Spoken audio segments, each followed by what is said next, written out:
Hello, everyone. Welcome back to the Black Brain Trust. This is episode 99. I'm here with my co-facilitator, Lionel.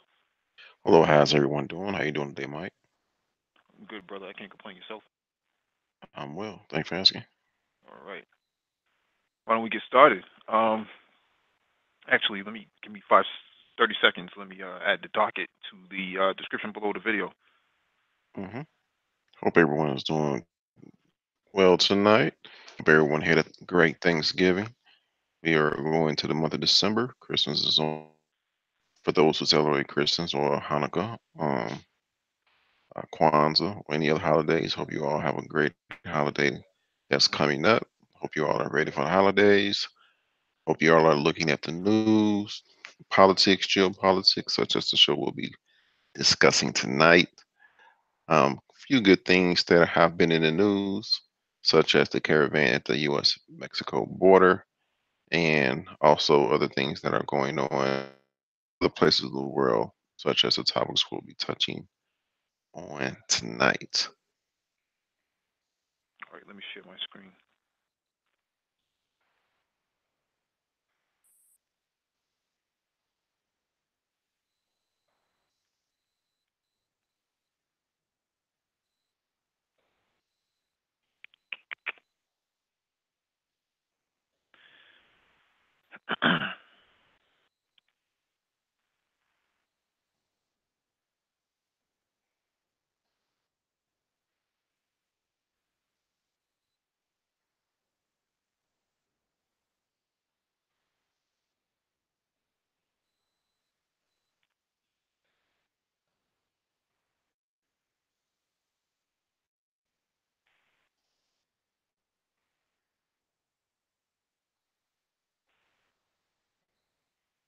All right, so the first video is from Russia Today, combat approved, and the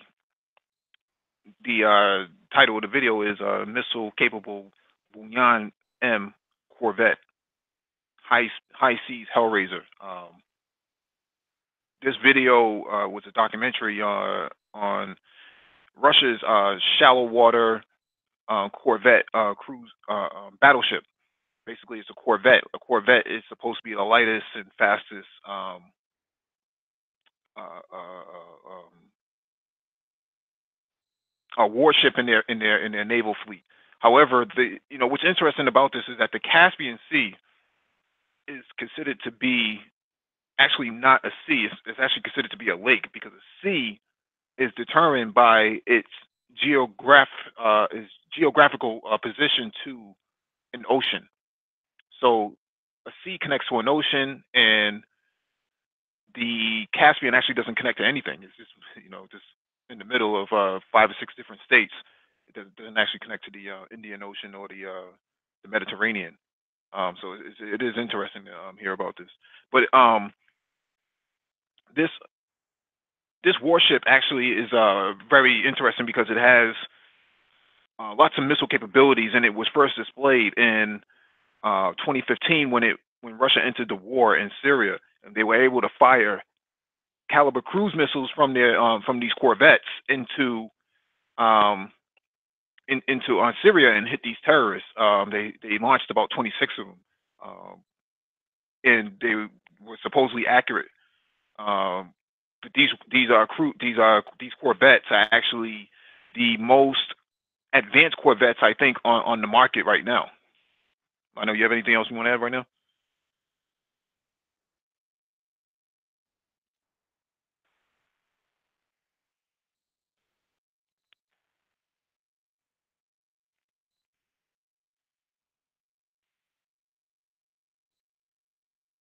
I know.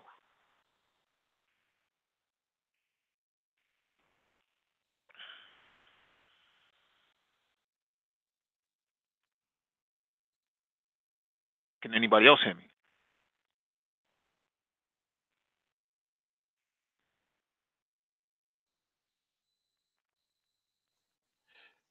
Hello, can you hear me? Yeah, I can hear you now. Can you hear me? Yeah, I can hear you now. Hello?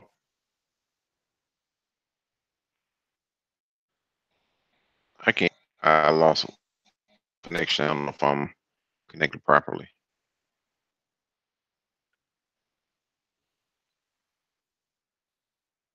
Yeah, we were just speaking about this. Okay. Yeah, we were just speaking about this, I think last week, the Corvette, well, of how I forgot the name of the special ops boat that we talked about can be stored in the hull of a Corvette. Looking at this, I'll reiterate a few things I said in the past. This all of all of Russia's fleet fits together. They complement one another. It's not a scenario where okay, you have a aircraft carrier, you have a destroyer, and you have these little boats. Albeit, I don't know the full fleet of the American Navy, if they complement each other. I know when a aircraft carrier go to sea in a fleet, you have other small boats that protects it. They're there for, but we mentioned before that Russia's military is more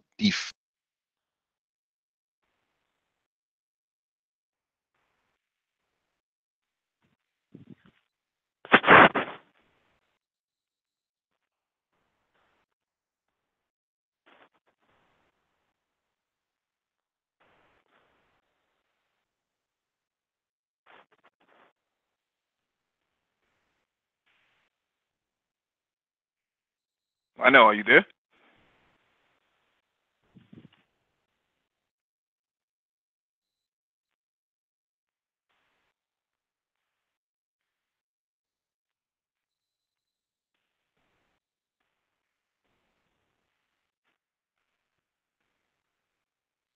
All right. Well, while Lionel gets himself together, I'll give my further analysis on this video and kind of wrap this up.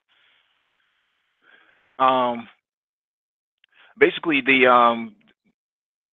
Caspian Sea is a very shallow place from a boat perspective, from a ship perspective. So it has a flat bottom, and it actually is capable of handling big waves because the Caspian actually gets pretty rough in the season months. So from a firepower perspective, it has this 100 millimeter cannon on it, as well as as well as the caliber cruise missiles. It carries 8 of them. Those cruise missiles can go from the Caspian all the way into the Middle East, deep inside the Middle East as well, and pretty accurate. I think that they're about 98% accurate. Um, and it also uses a dual 30 millimeter cannon for close range defense. So it can shoot down any targets coming in at 5,000 rounds per minute. Um, and it has the ability to lay down mines. Why it would need to lay down mines in the Caspian is something I don't understand, but because I don't think any ship is going to enter it anytime soon. But yeah, it has the capability of laying down mines. Very, it's a very robust firepower. It has robust firepower as well as defense capabilities. So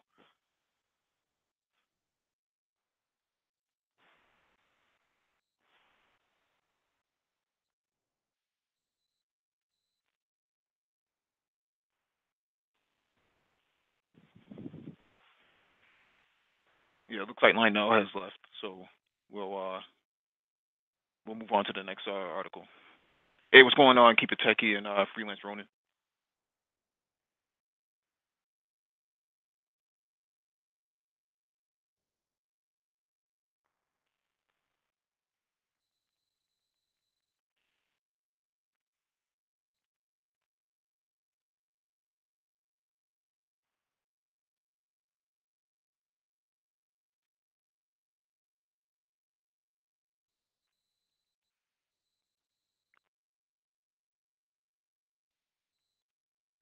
All right, so this next article is from QZ.com.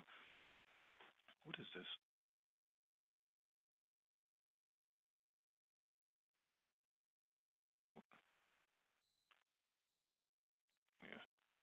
So this next article is from QZ.com.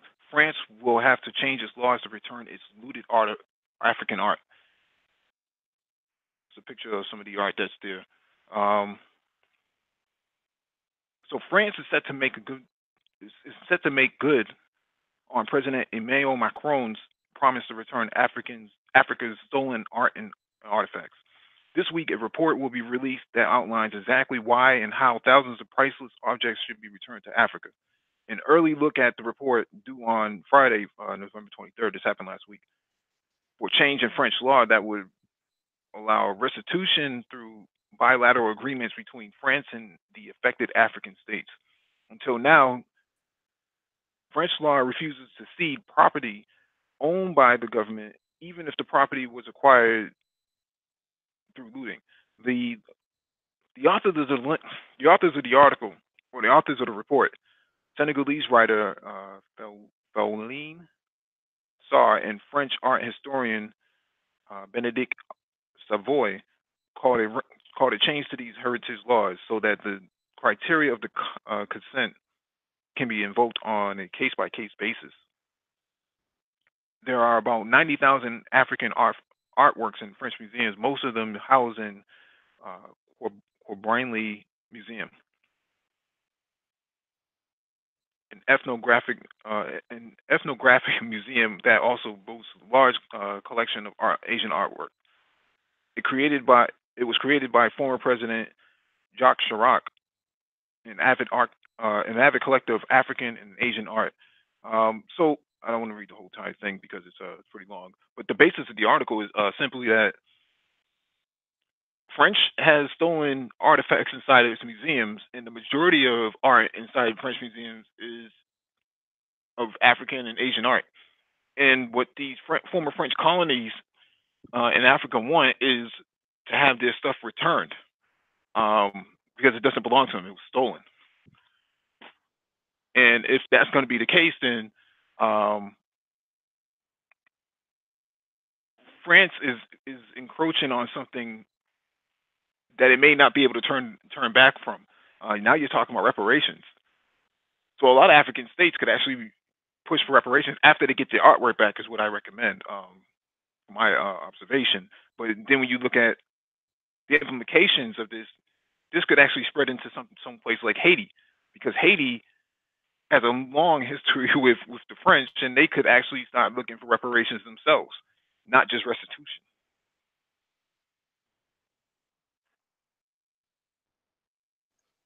Yeah. Can you hear me? Yeah, we can hear you. Okay. Good. I agree with at least African art returning. I saw the video, and the article was saying much of, like you said, mentioned, much of the art is other non-European art. So if you return the art, you will not have much of a museum. Just like the pieces, I don't know if they're exact real pieces that's on the outside of this building or just replicas or pictures. I'm assuming they're pictures of replicas. That is someone else's history. That is someone else's artistry. That it's not yours.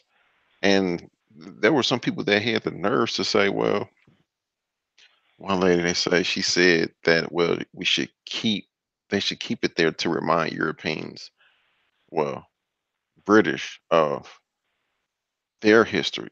And that, um, uh, just to hear that is That's a separate video. jaw. Oh, it's a separate video? Okay.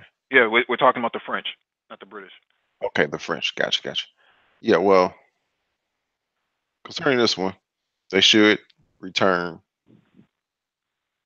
looted African artifacts. Mhm. They had one of the most colonial territories in Africa, especially in West Africa. And they even had Egypt, so we all know how much artifacts was in Egypt and how much artifacts are in the Louvre that are that are Egyptian. And what you just said after that, you can push for reparations.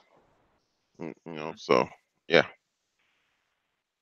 Yeah, this is actually pretty big because it's happening now as um, French French, well, I shouldn't say French colonialism, but actual European colonialism is starting to come to its very end.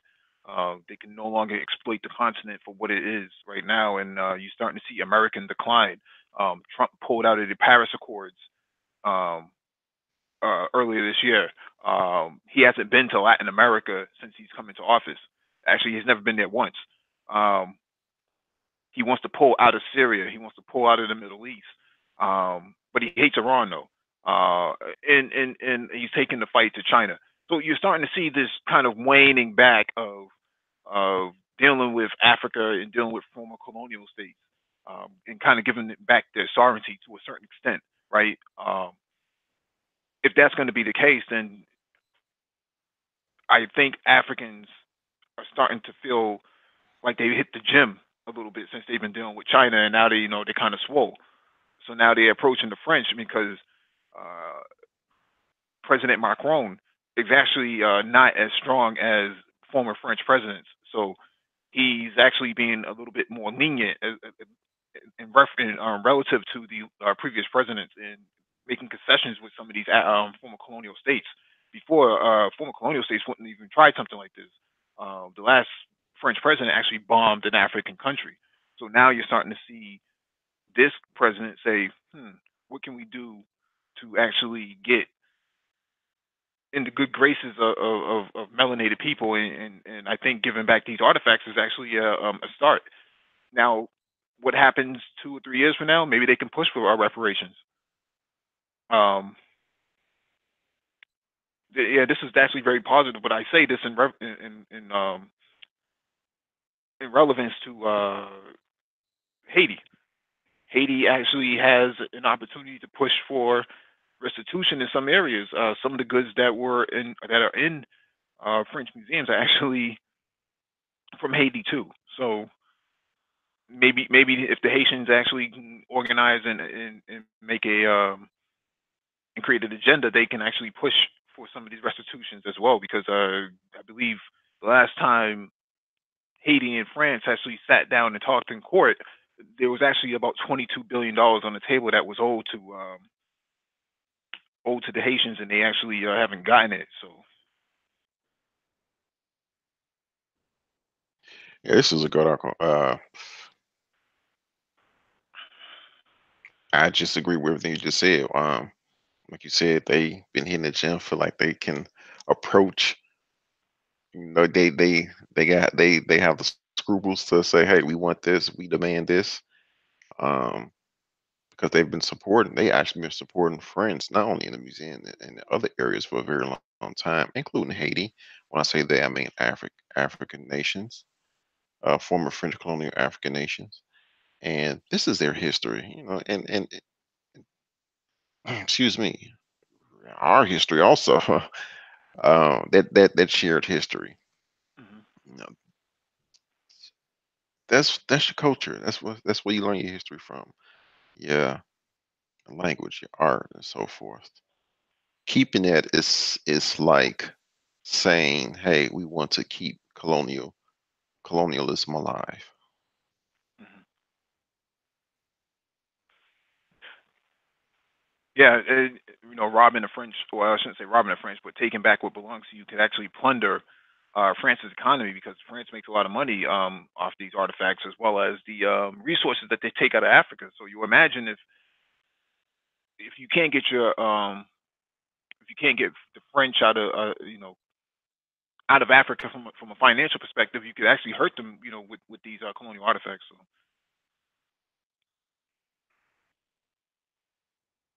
Agreed. all right, let me go to the next article. All right, this one is from RT. Very similar to the previous article. Should spoils of former British Empire be returned to their rightful owners? What's your take on this, I know? They should. They should. Like again, it's similar. You take everything out of there, you won't have anything in there.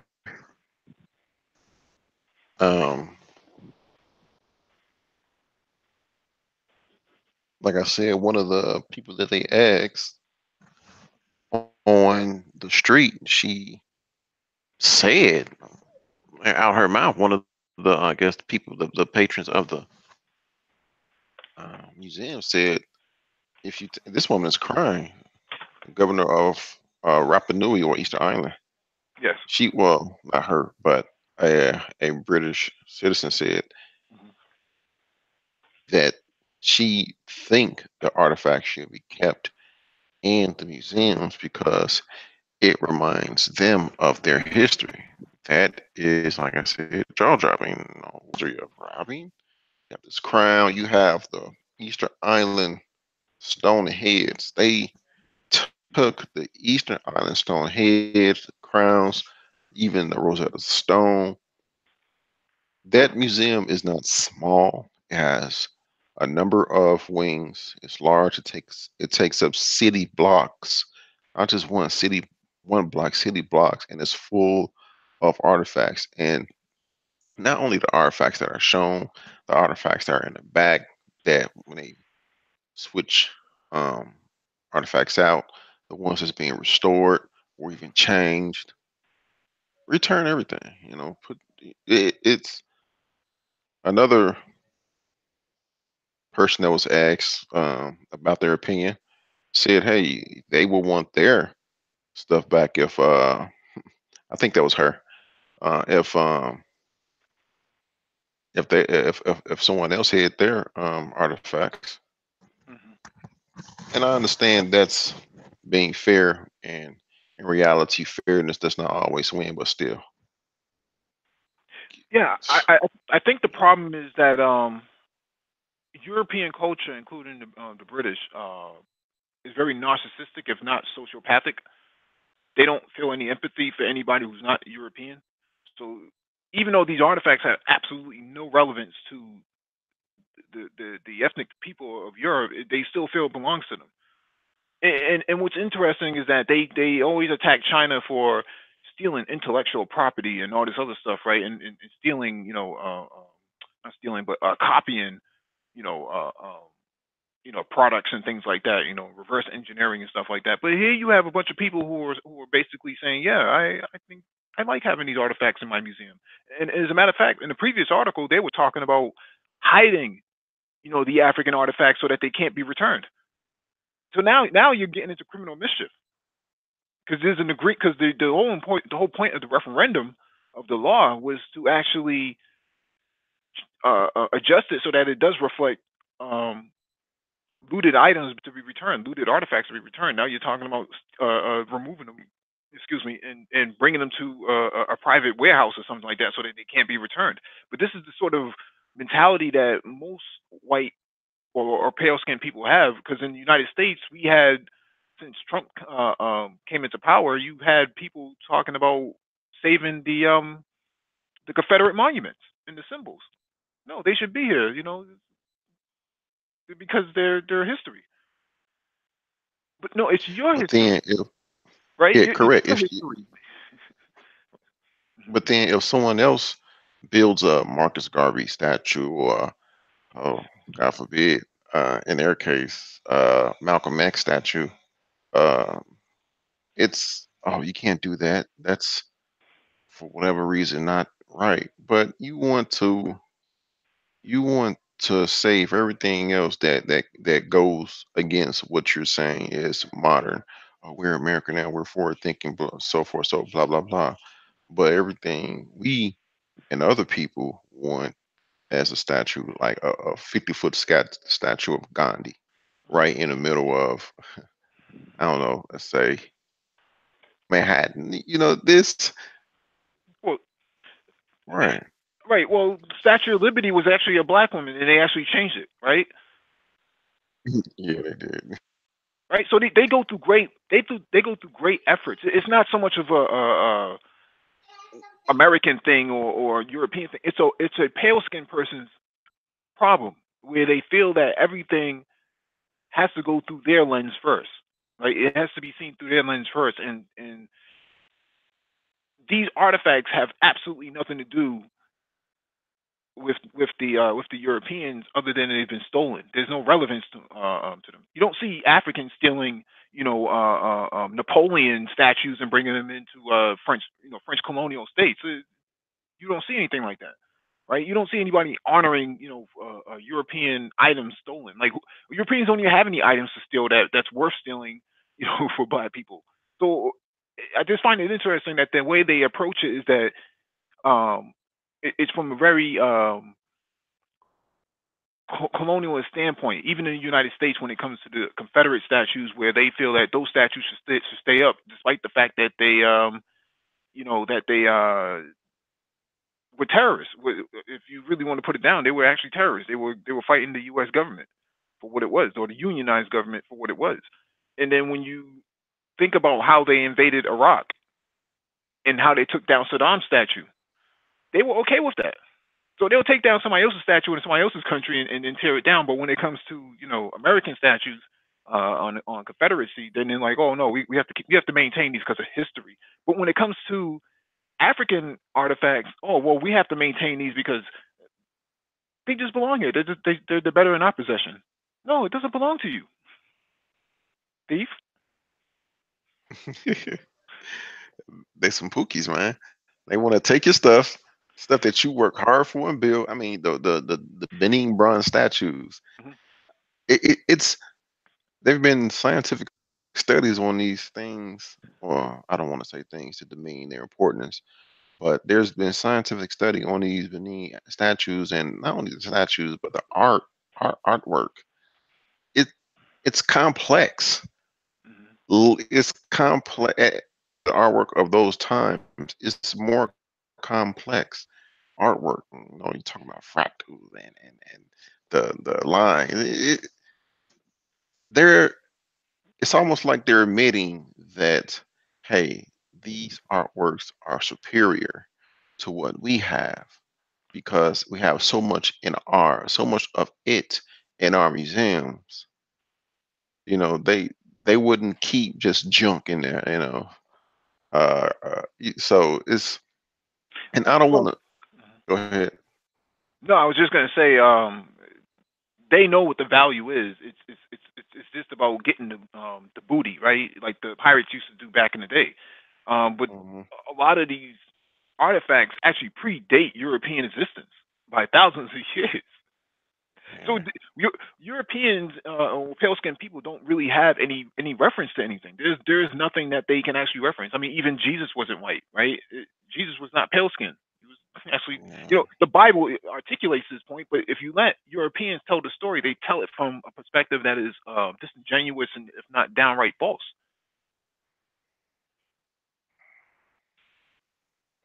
This is just like the Egyptian artifacts. That stuff is way older than what they say it is. Mhm. Um, the and so many thoughts I want to say right now. It the question is simple. Should the artifacts be returned? The question is simple, but it's so much politics, like so much disagreement once you ask the question that it gets deeper and deeper. And once you look and realize how much of the artifacts that they have, then other questions pop up. But yes, me return the artifacts. They don't belong to you. You know. Yeah, we can't tolerate thievery. It's just one of those things. I think that if you start taking back, if former slaves and or enslaved and colonialists, if you start taking back everything from them, then they pretty much don't have anything. Hmm. They pretty much don't have anything. It's just, I find it interesting that they talk about like the pyramids of Egypt, right? And they always talk about, oh, maybe aliens built it. Somebody else built it. It wasn't black people. It was Yeah. the Europeans who built it. They're always trying to make up something in order to justify being in these places and taking back what they think belongs to them, what they think belongs to them, right? aliens built it. Are you serious? Hmm. I even heard something that white people were in Uganda at one point in time, and that's why something in Uganda was built. But those white people were absorbed, and black people absorbed them, and even in South Africa, how the Africans said you weren't using the land, so we just took it, and it was another story in South Africa saying, I guess they found something and saying, oh, this is proof that white people were down here before, so we have rights to this land. This idiotic rhetoric that's you can't believe that they even are even saying it. Yeah, and it's including places like Australia. Australia had black people, melanated people on the island, on the continent of Australia, what's considered to be a continent now, on Australia before the British even got there, and they slaughtered all those people. Where did they go? Right? They had these what do you call those people? Pygmies? Hmm. Those I guess dwarfed like melanated people that were there, and they Yeah, slaughtered all these people. Now, all the people, if you let all the the, Europeans tell the story, there was nobody there. The land was free. It was like milk and honey for everybody. right, all the people on the island off the coast of Australia, Tasmania. Those people do not exist anymore. They killed them. They killed them off. They're extinct. Those people are extinct, such as the original people inhabitants of the Caribbean islands. They're extinct. Yeah, The freelance Ronin says it's the Aborigines. Thank you for that. hmm So yeah, if you kill off people, yeah, the land is free. Hmm. But yeah, they took over a lot of people's land, and per history, people don't forget history. You can.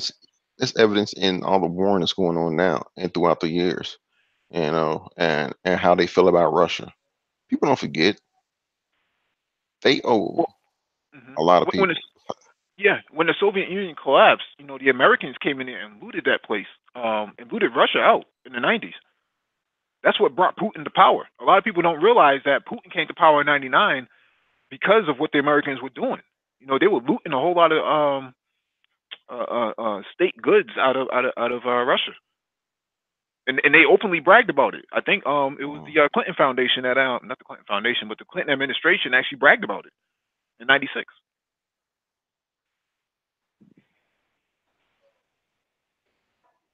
Yeah, so everybody has rich history except for pale skinned people. They can always point to uh, you know, um, They I can't. forget. You talking about No, Greece?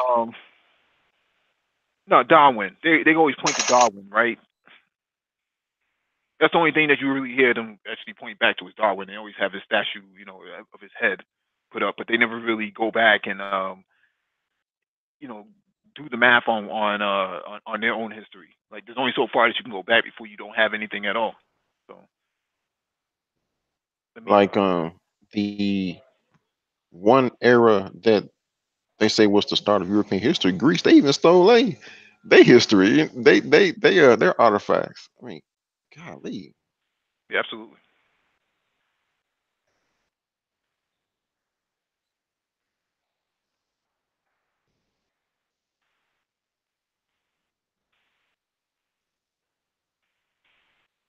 All right, this next video is from Press TV. Russia India joint military drills. You have anything you want to add to this, Leno? It's a short video. I'm interested. The number one question is off the top is why? Why are they doing this? What's around the corner? What's ahead? What is to be gained about this? About Russia and Russia doing drills with India. I don't think it's the other way around. Of India doing drills with Russia. Therefore, why is Russia doing this? What's to be gained? What's ahead? Well, Russia and India are actually long-term partners from the Cold War, so they have a Hmm. long history of supporting each other from the Soviet Union. And I don't think that trust is actually broken. In fact, the S-400 missile, surface-to-air missile purchase recently went against the United States wishes, went against Trump's wishes, and in defiance, now you have Russia-India military drills. So they're preparing for something else. They're not just doing this for nothing. We covered Russian military drills with Egypt last month. We covered Russia-China military drills, the biggest military drill since 1981. We also covered what do you call that? What do you call that?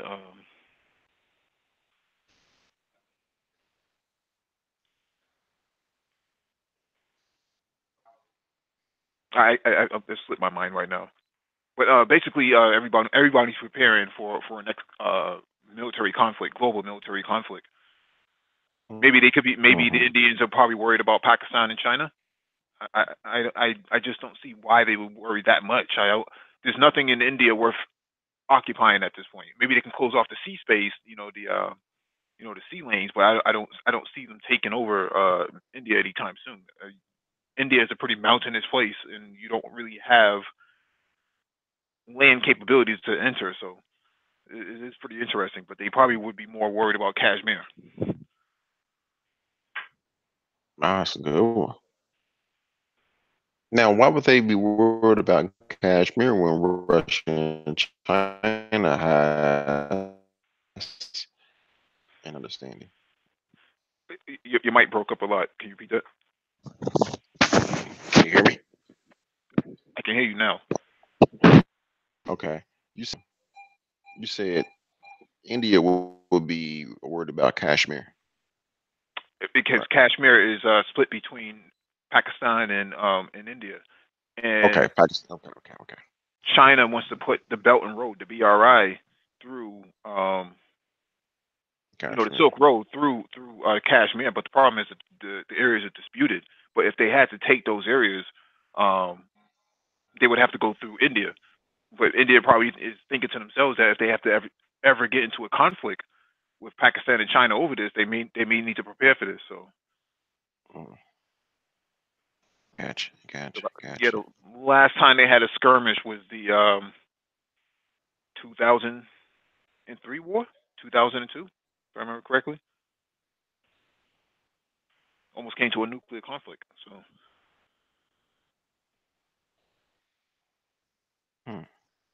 Okay. All right, let's get to the next article.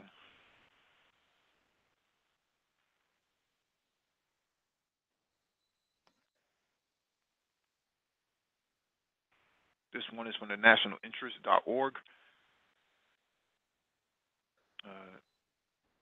Stupid pop-ups, man. China militarizes its influence in Africa. The announcement of China-Africa Defense and Security Forum is unprecedented and came without warning. I'll read the first couple of paragraphs.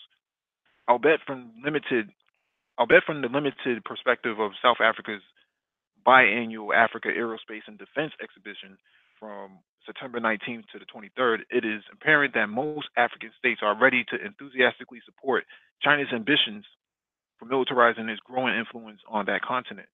Heralded by the first June 26th to July 11th, China-Africa Defense and Security Forum meeting at the People's Liberation Army National Defense University in Beijing. This first forum meeting was attended by delegations from 49 African countries and the African Union. Though only speaking on background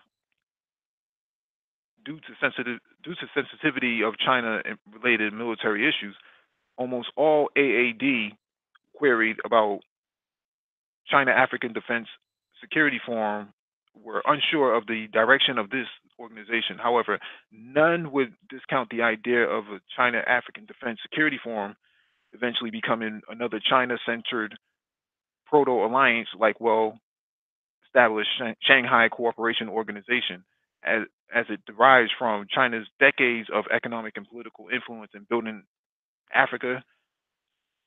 China's formation and development of the China African Defense Security Forum could uh,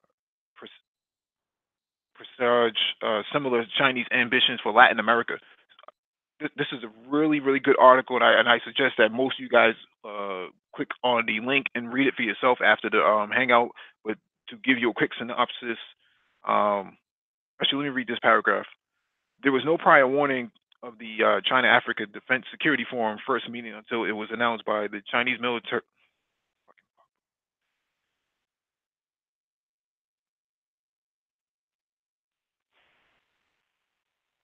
What happened? There was no prior warning of the China-African Defense Security Forum's first meeting until it was announced by the Chinese military of defense on May 31st.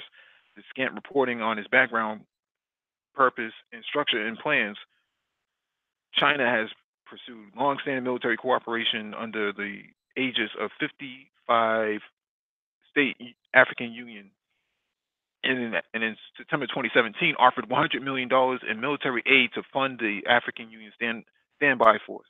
As part of 5 United Nations peacekeeping missions in Africa, Congo, Darfur, Mali, South Sudan, and Western Sahara, in August 2018, China contributed 1,500 troops and personnel. But despite this level of military engagement with Africa, through existing organization, Beijing decided that it required its own China-centric Pan-African defense organization. What they're talking about is a China NATO, a China AFRICOM, a China African military bloc, a China Latin American military bloc. This is happening right now. So all this talk, about what are Africans going to do? China's taking over. Yeah, they are somewhat taking over, but they're also looking at it from a Pan-African perspective.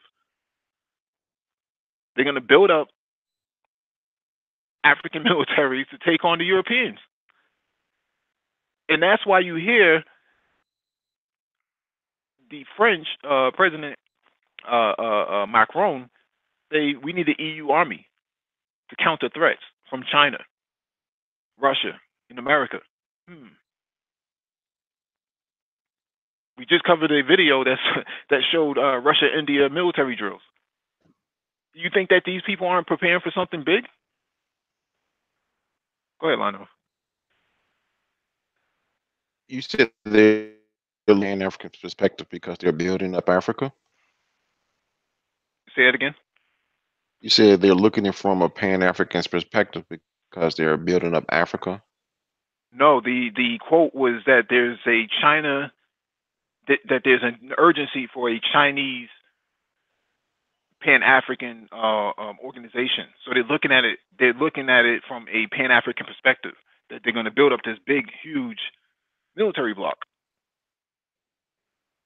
China will be the driver behind it, coming out of Beijing, and that the Africans will be armed to the teeth to take on NATO. But if you go back and we covered this several times in the last few weeks, French President Macron is saying that we need an EU army. Well, army is a land warfare division. So, what do you think they're going to do? You think they're going to defend Europe? No, they're going to try to defend their capitalist interests inside Africa. They're preparing for something big. China's not stupid. China the article just said that it's out of the blue. No one knew about this.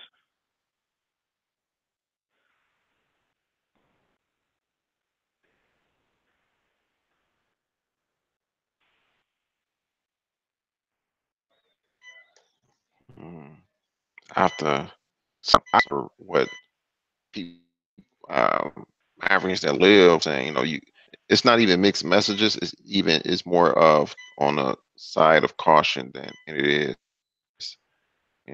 They actually want this to happen. So I have to see how this. Your mic is breaking up a lot. Plays out more and more. This internet, I can't. Can you hear me? I can hear you now. Yeah, I was how this plays out more because per the noise on the ground from Native Africans, it's not even more yay than nay. It's more of nay than yay in terms of the Chinese there and the quote unquote taking over of Africa. I understand the African China African bloc, but and I'm just getting my information from other people that are there. It'll be yeah, it'll be a China African bloc, but it'll be a takeover China African bloc of China taking over Africa, different countries in Africa. Well, yeah. I mean, if you read the article, it actually explains that.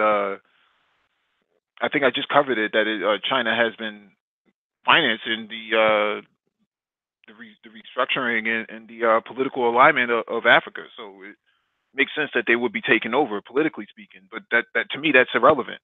But what I will say is that why is this popping up now?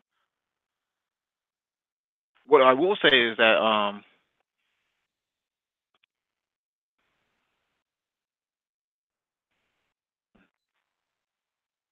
no, what I will say is that what you're starting to see now is people are picking their sides. If they're saying that 49 of the 55 African nations actually attended this out of the blue, that should tell you something.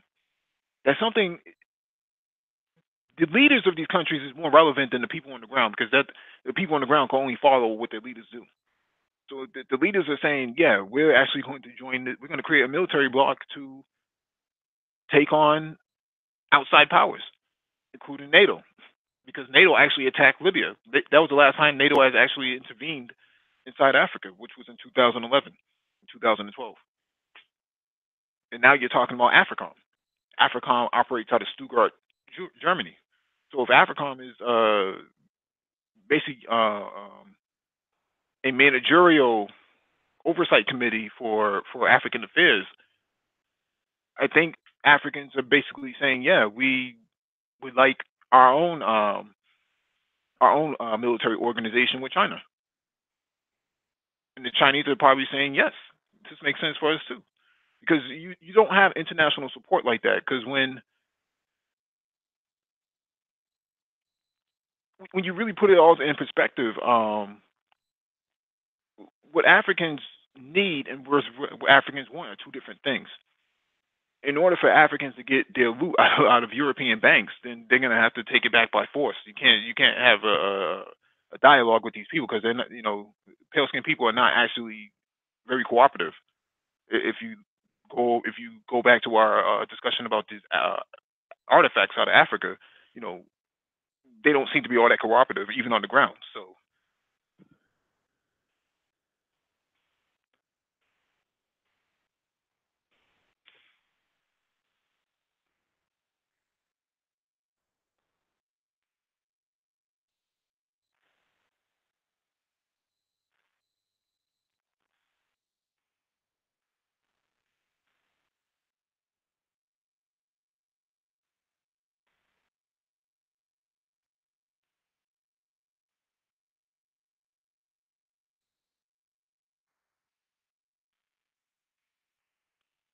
Lionel, are you there?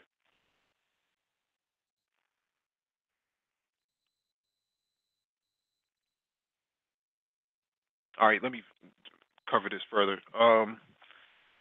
So further into the article, it basically covers that there's a something called FOCAC, which is FOCAC, Forum on China and African Cooperation. Um, Nigeria could potentially allow the Chinese to have a naval port on their Atlantic coast. So if that's any relevance of information, then that should tell you what's going on. That's, for right now, according to the article. And then you go further, and they're talking about building up a China Latin American military bloc. So years ago, before Gaddafi died and before Chavez died, there was talk about building a SATO, SATO, South African Treaty Organization, similar as a response to NATO, which is the North Atlantic Treaty Organization. So what they were thinking was they need a counterbalance to the amount of power that NATO has. NATO, for all intents and purposes, is a European force, a bunch of pale-skinned men with guns. But whether they take on Russia or not is irrelevant. But they would turn their guns after they finish dealing with Russia. They're going to come into Africa too. So Gaddafi was thinking with Chavez, well, maybe we should combine all the resources, military resources of Africa and Latin America. You imagine Venezuela and Cuba, Brazil, if that, Nicaragua, and maybe even Mexico. You throw in Mexico in there, and force them to take on the European powers. I mean, this is about global conflict. So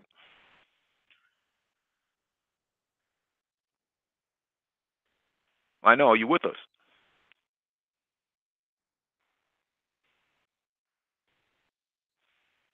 All right, he's not with us. So let me just wrap this up.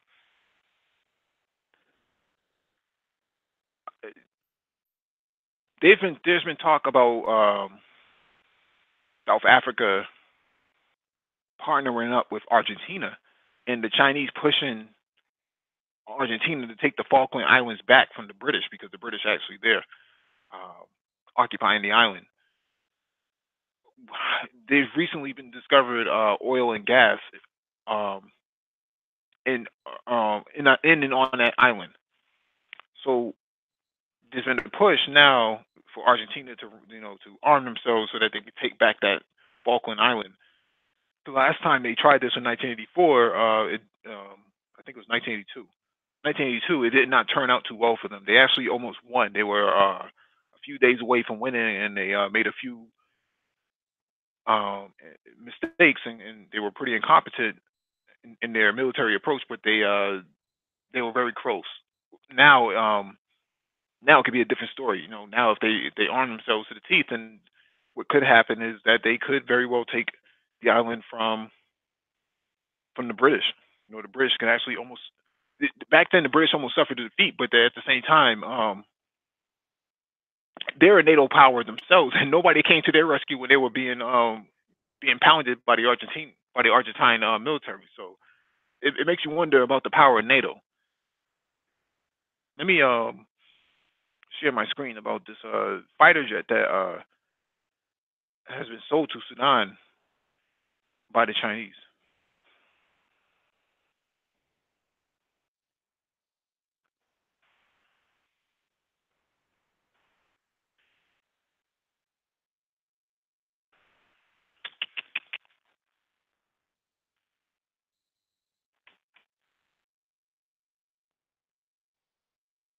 Oh, FTC 2000G.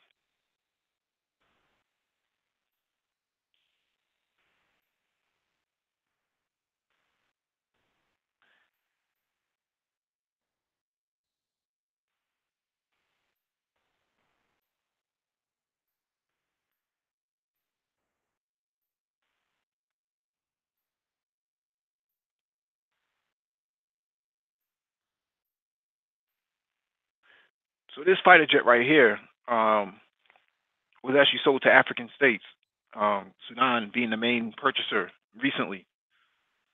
Um, this is actually a fourth generation fighter jet made by the Chinese, sold to the Africans.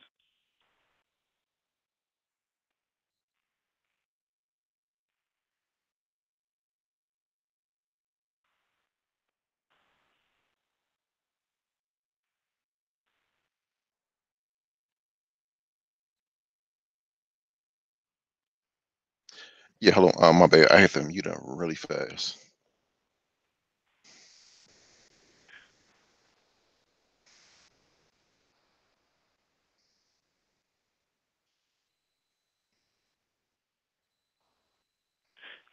So let me answer some of the questions from the chat.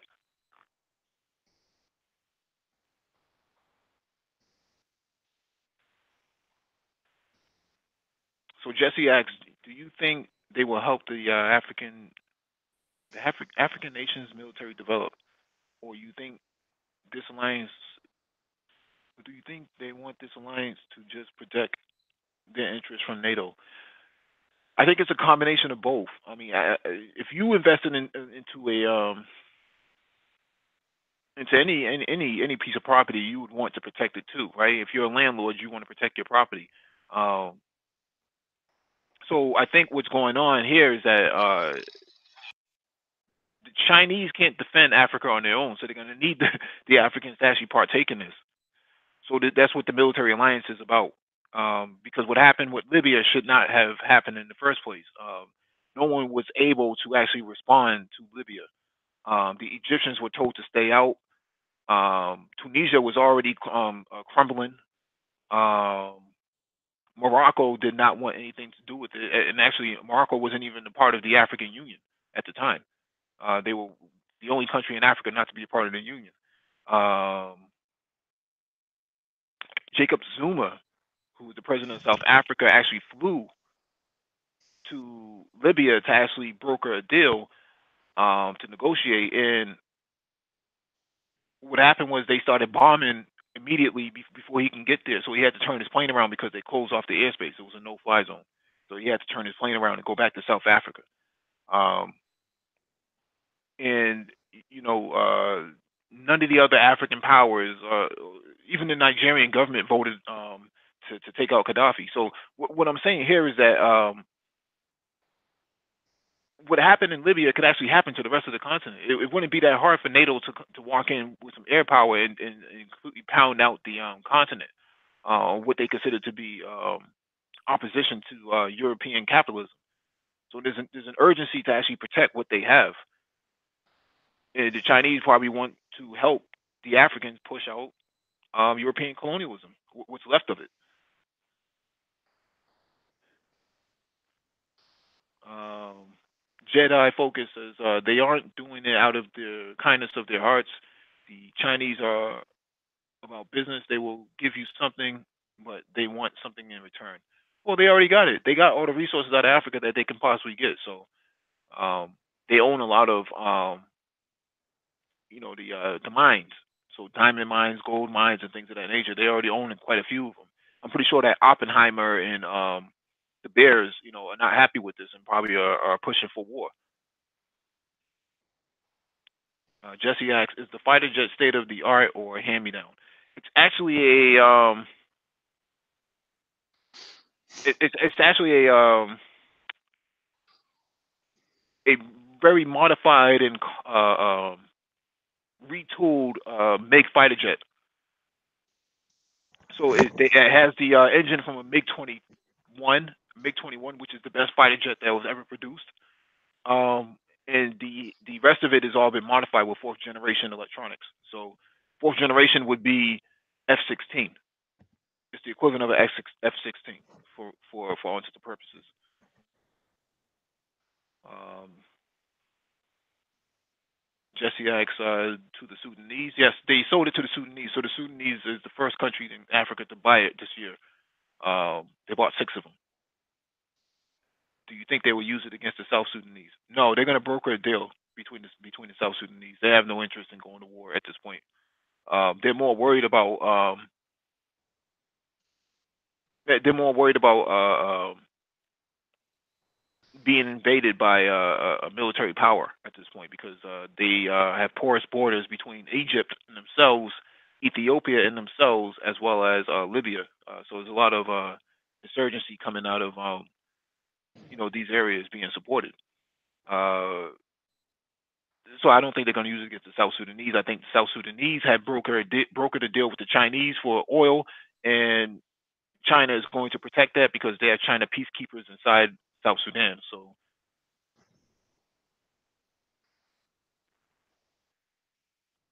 um,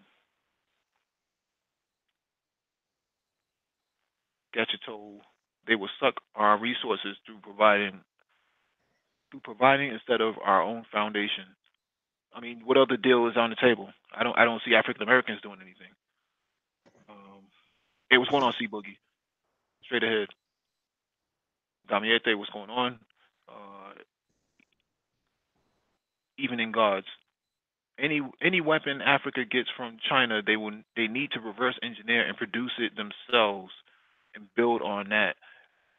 It's interesting that you say that because Africa actually makes their own weapons. If you I think you're coming in late, but they actually have their own South African aerospace and defense forum twice a year. So the Africans actually are starting to build their own weapons, but not to the extent of fifth generation, sixth generation weapons, but they actually build their own weapons now. So there's a weapons industry starting to grow in the last couple of years. And plus, it's all Kalashnikovs anyways. I mean, if you can't reverse engineer a Kalashnikov or you can't make your own Kalashnikov, it doesn't it doesn't make any sense to be in the business. Um, Gadgeto says, I feel they would just use blacks as a front men for Chinese interests. I mean, that's the cost of doing business. You know, if black people in America were so concerned about Chinese being in Africa, well, then why didn't black people in America organize themselves to take responsibility over Africa? Um,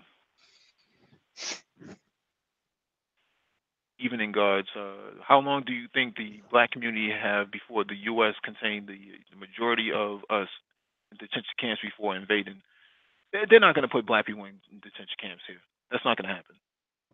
You don't have the resources to actually keep illegal immigrants and African Americans in these detention centers. There's no way to take 50 million black people.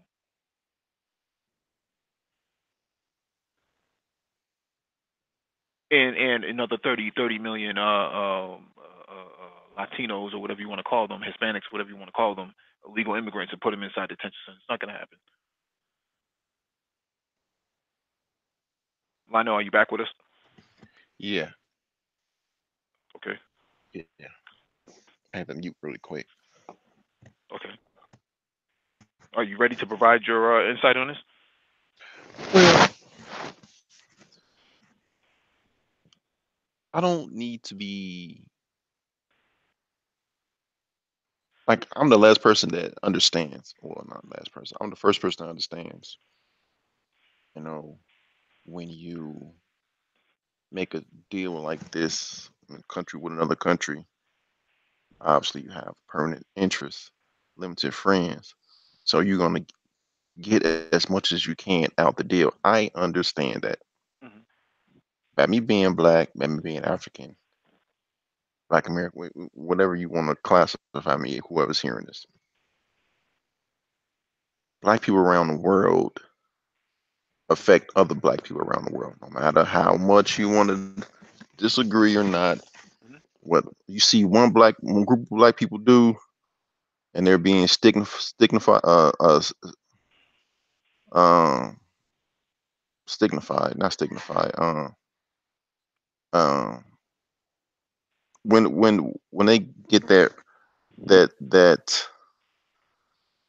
in terms of this is what they do, you're gonna feel it too.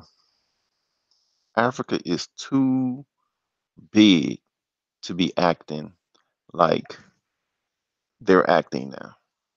Africa is too big of a continent. It's too many countries on that continent to even go in a deal and getting the short end of the stick. They're too. It's like when you see an adult male. You know, you're too big to be acting this way. You need to grow up. There's too many people on this continent. It's too many intelligent, too much intelligence in history and culture on this continent to be acting like this. I understand that China wants to create a China African bloc. I understand it. But when you start putting a basis, that means takeover. And I'm coming from this from a military aspect.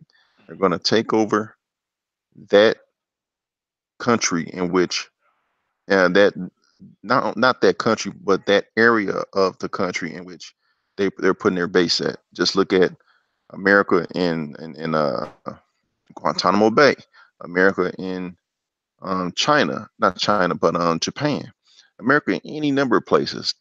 They're gonna act. They're gonna protect their interests. That base is just not gonna be there to help you, but they're gonna protect their interests in that country. And Africa is too fucking big to be acting like some fucking kids. I don't understand what else do you need these crooked politicians? What else do you need to have go on? How else however much else do you need to lose to you to get your shit straight? Hmm. You're too big, have too many resources, too much under your feet to be go begging for some fucking second tier planes. And when China give them these planes, they're not going to give these planes just in case something go wrong between them and they want to fight. China will tear that ass up in terms of air combat. They're not going to give you military equipment for you to turn around and destroy them. I don't know if I, these African leaders they have gone to these prestigious European schools and learned from the best and speak French and English and all this bullshit, Hmm. but they can't seem that doesn't translate for some reason that doesn't translate everything you earn to be a leader doesn't translate into actually grabbing your country and being a juggernaut not on just the African continent but in the world. it what the hell is going on? I don't So, understand. so your point about them giving them resources in terms of air power, right? I mean, that's always been the case, right? Most African countries who came out of colonialism did not have any military resources. I mean, most of their resources actually came from China and North Korea. So Africans did not don't even have naval ports where they can build ships, despite the fact that they're surrounded by four bodies of water, right? The Atlantic, the Indian, um, as well as Mediterranean, the Red Mediterranean and Sea. some of the Red Sea. So what I'm saying here is that they still have not established themselves in that regard. So it's not their And fault that's the problem. for taking on resources because if you don't have any weapons and you have maybe a few pistols, that's not enough to take on a European military or even not a European military, but death squads because the Europeans sent in a lot of death squads after colonialism, the collapse of colonialism, to go in there and destroy a lot of those resources as well as kill a lot of the uprising of the political parties. So start killing off the leaders, start killing off your adversaries. So Africa is a very unique situation on the ground, whereas we're looking at it from America's perspective, and we really don't have any room to criticize them for their choices. Whereas we did not do anything either, right? We had a lot of black people who joined the military, worked for the government, and we're talking in regards to America, and they did not do anything either.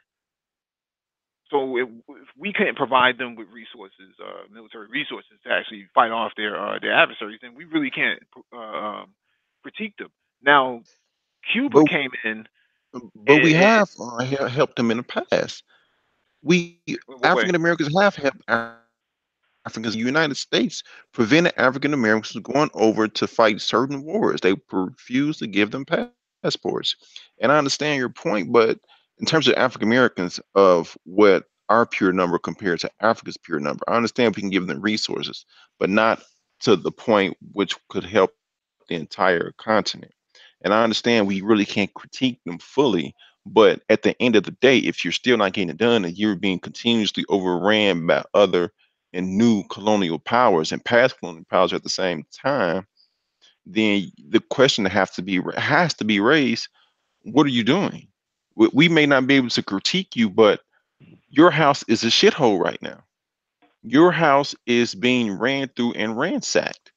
No one is respecting your house. You understand what I'm saying? So that the question is, what are you doing? Let me go to the chat. Jesse asks, there is talk about federations being developed in the continent, like ECOWAS, for example. ECOWAS is an American concept, so um, the question is, will there be a bloc made out of only sub-Saharan countries and leave out the North Africans, and or will it be a continental-wide bloc? Judging by the article says that it's 49 states and the African Union. So that sounds like the whole entire continent is on board.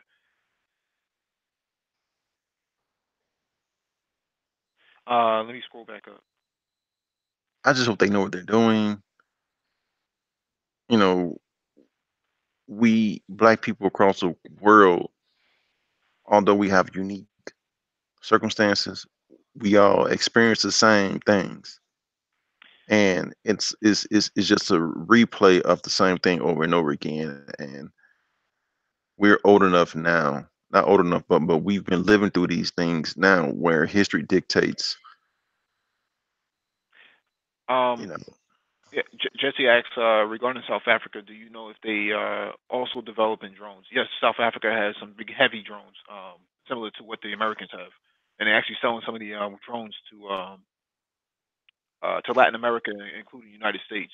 So they've been a customer. I think we covered that in some of our previous hangouts. JBA says it's a complicated question, but what about African unification as a whole?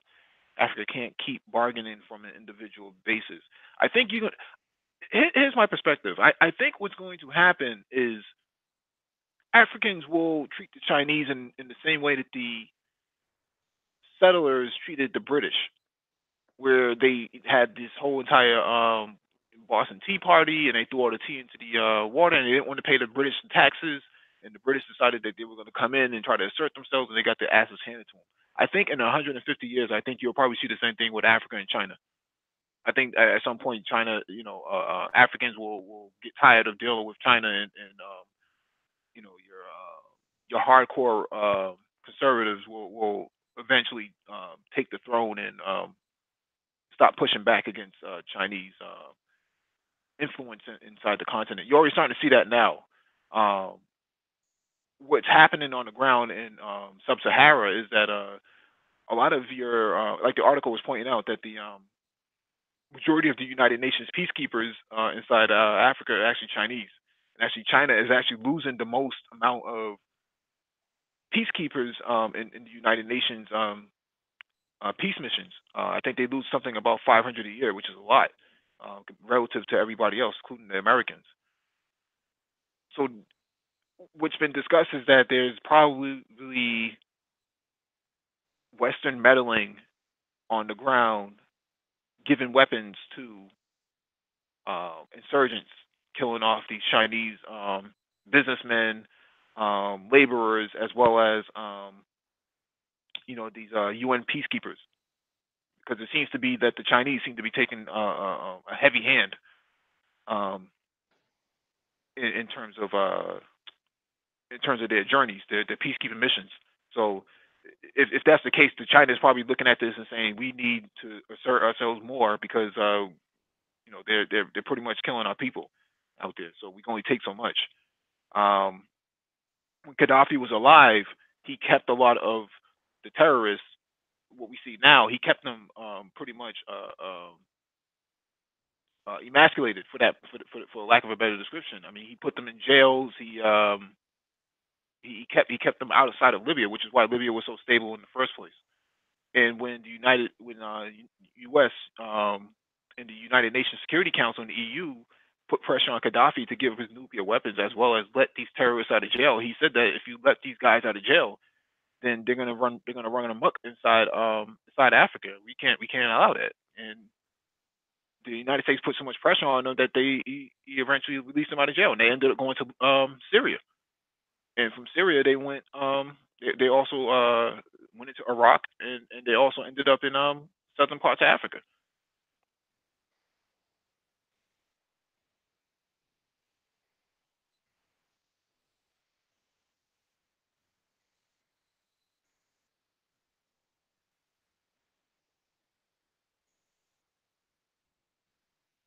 Jesse there. Jesse says they need to exchange resources for power generators unless they are already doing that. I'm not sure what you mean by power generators.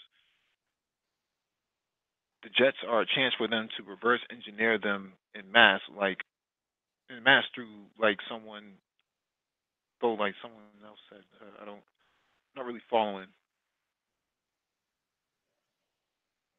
The Jets are just one piece of the puzzle, right? It's like 1/10 of the piece. I mean, very rarely do Africans even have any conflict with each other. You don't see South Africa and Zimbabwe going to war or anything like that. I mean, most African countries are pretty stable right now in terms of their intercontinental relations. Outside of Sudan and South Sudan, I mean, that's different because the United States actually broke that apart.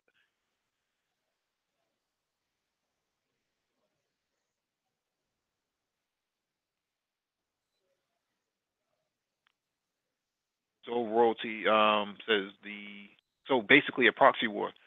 Yeah, because they don't want to take on China head on. That would be suicide for the Americans because they will get pushed right out of Africa.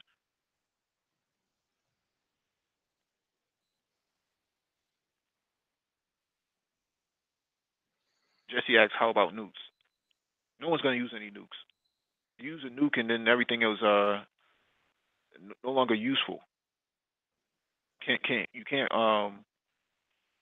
use nuclear weapons in areas that you plan to occupy. It's not feasible.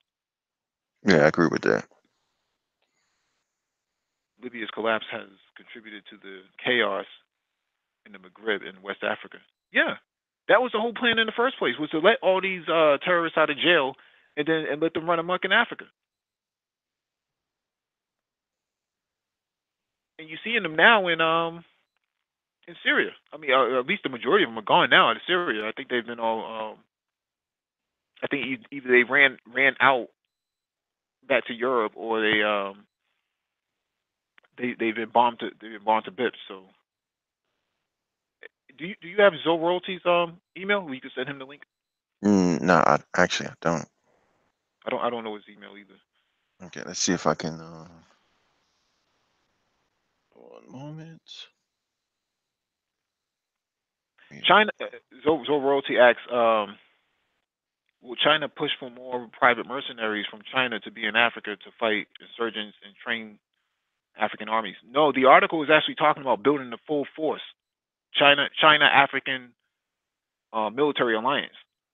So now they're taking the gloves off. But previously they were using Blackwater to do their private security or private military corporation. So Zoro, to put your email in the chat, and I'll forward you the link.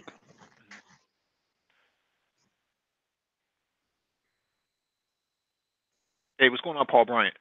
Um, Jesse says, "Nah, I meant they will be developing nukes on the continent in order to be a deterrent." No, because most of the African countries already signed on to the no nuclear alliance, basically, to get rid of all their nukes. Even South Africa got rid of their nukes, and as well as Gaddafi. Gaddafi was the last one. So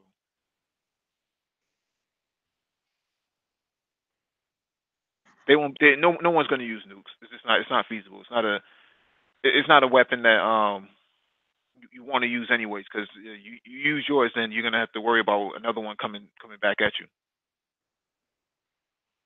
That's why they're not very useful. Although you can have suitcase nukes like Israel does, and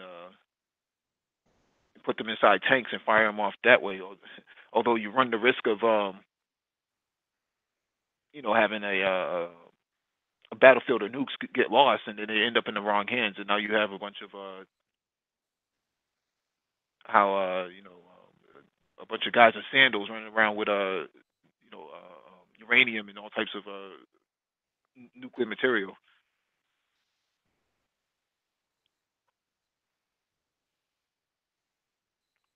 Well, they signed that a long time ago, Genchi.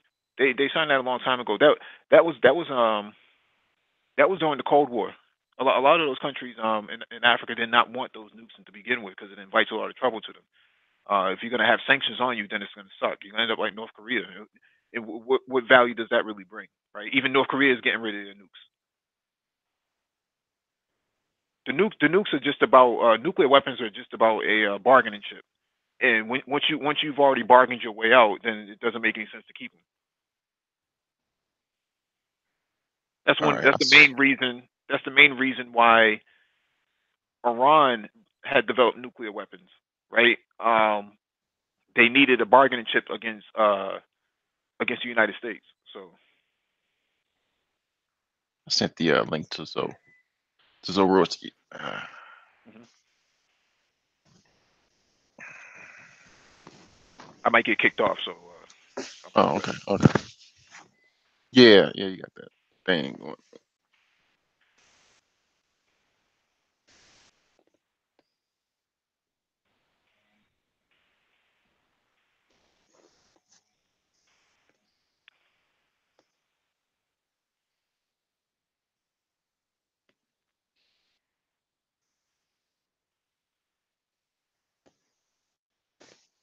Paul Bryant says current nuclear weapons aren't the atomic weapons used against Japan.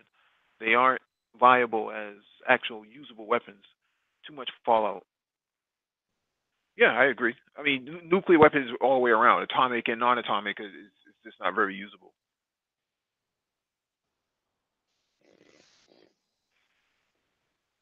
unless you plan on dropping it somewhere that you don't plan on going back to.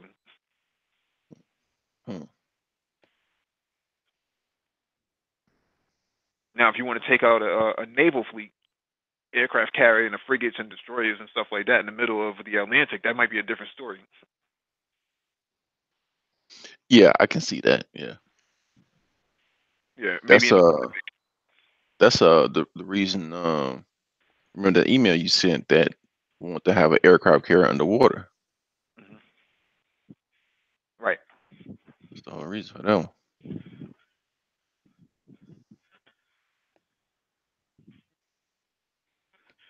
Right. So I also wanted to just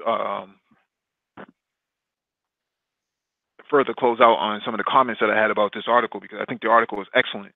Um, Basically, what they're talking about doing is combining Brazil, Uruguay, and Argentina as a military bloc with China. What I'm gathering from this as well is that Russia will take Venezuela, Bolivia, and Nicaragua and Cuba and form a military alliance with them as well to kind of lock up the rest of those loose countries, loose states. If that's going to be the case, according to the article. Um, yeah, and they're talking about using South Africa or African countries to come to the defense of Latin American countries. Hmm. This is serious business. I know we kind of seem like we exaggerate some of these articles, but this is serious stuff. This isn't like a movie out of Hollywood. This is stuff that's going on right now.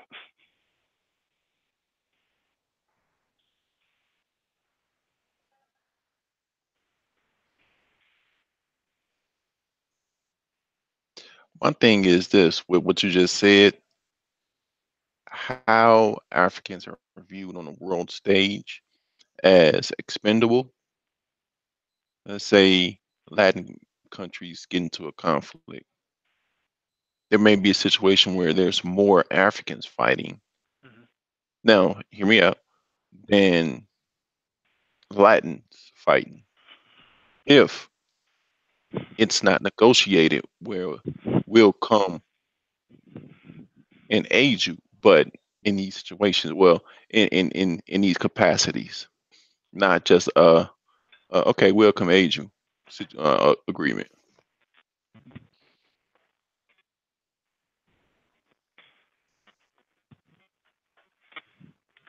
No, I think the objective is to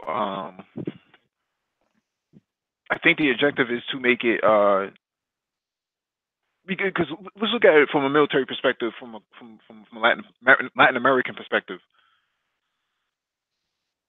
Brazil just acquired a new aircraft carrier. Um, I think it won't be in service until 2020, late 2020 or something like that. So now they have two aircraft carriers. They're the only country in Latin America that has an aircraft carrier. Um, it even has two now. They have a very strong military. I don't, they're not really known for losing wars, but they use their military on their people too. So it's a bit of a different conundrum. Now, when you take in Argentina, that has a very strong military too. They're no slouches. They've taken on the British 20 years ago, 30 years ago, and then you factor in Uruguay because Uruguay has what Chinese space station, if I remember correctly, or a space depot for China. So there's a lot of interest that China has with these Latin American countries, and I think what they're trying to do is tie in Africa in the same way that Gaddafi and Chavez talked about, about 10 years ago. Mhm. That if you combine those resources, then you have to spend less. It's not like, oh well, the Africans are going to come in here and just die for us. That's not going to happen. I think that if you have a larger contingency on both continents, then it makes it difficult for the Americans to assert themselves, which is why they brought Colombia into NATO. They know that something's going to happen. Now they could have easily put, why did the Americans bring Colombia into NATO and not Mexico? Mexico's right on your border. Why didn't you bring them in? Mexico has an aircraft carrier too. Now, I understand the military strategy of bringing it in. That I understand. My my question mark is this: through history, the recent history, African leaders have not been strong on their permanent interests of their people. They've been absolutely rocks on their own personal interests, but not as a personal, but not as strong on African interests. So the recent history tells me that these deals would, albeit I understand the military strategic, but I just don't have faith in many African leaders to become stalwarts in these deals like Russia. Russia is not, if you're going to go into a deal with Russia, you have to, you can't bullshit. You can't go in there saying, well, we want you to do this. No, it's not going to happen.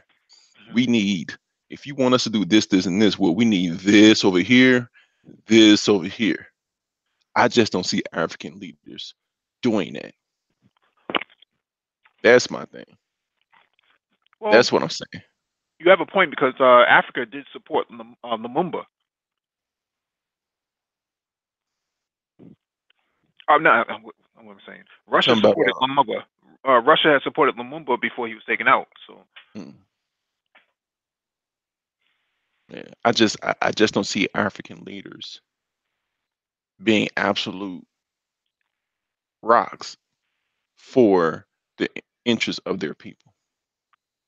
I just see African leaders going into these agreements, these strategic military agreements, and filling their own personal coffers, and their cabin filling their coffers, and leaving their people to fend for themselves. That's not a good. That's why I was. That's why I'm skeptic. yeah, against a lot of this stuff African going into, because they're they're too big to be acting this way. Now, juxtapose that with Russia. If Russia go into a deal with China, it Russia's not going to lose on anything in this deal. It's going to be a rock deal. It's going to be stipulations in place, just like China had tried to re-engineer Russia military equipment, and Russia found out. Hmm. No, we're not going to help you with that, Hmm. because you shouldn't have done it in the first place. Now, if China try to re-engineer an African technology, and Africa finds out, I just don't see African leaders saying no. I just see them saying, "Oh yeah, sure, we'll help you out." It's that's my biggest thing. You're very unenthusiastic about the Africans. I see. No, I'm not. Well, No, I hear what you're saying. the I hear what you're saying. yeah, You don't have any faith in what they're doing. So, um, yeah, the leaders, Paul just the Bryant, leaders.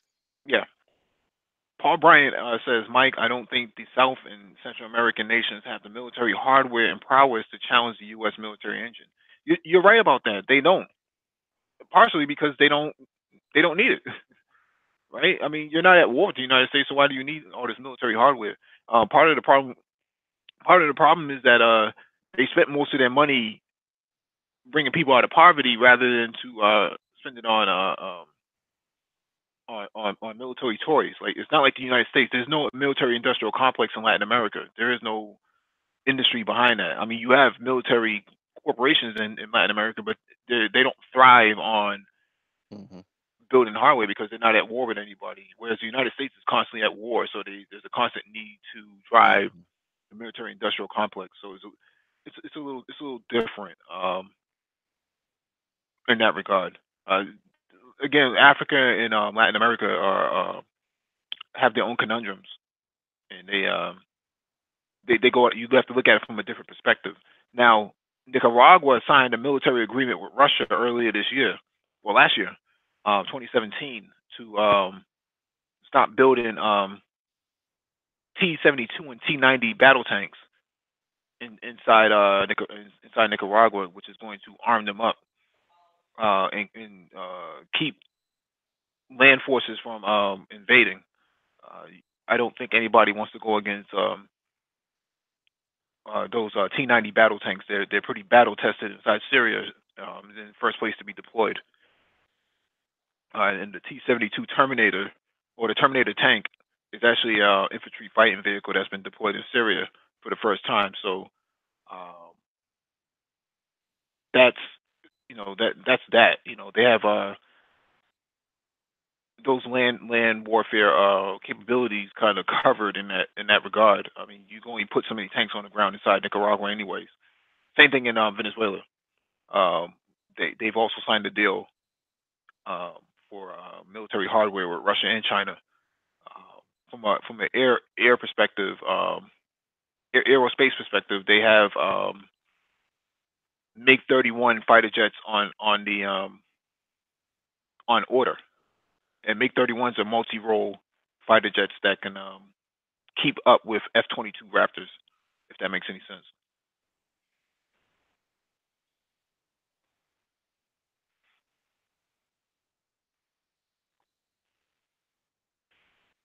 C Boogie Production says Ukraine would need some help, and who would that be? Yeah, we're gonna get to the next article right now and just go over that. Oh man, I thought we were opening the mic. Uh, we got quite a few articles to go. Hmm. Hmm.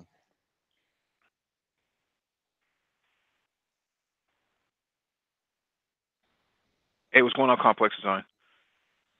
All What's right, going so on, this complex?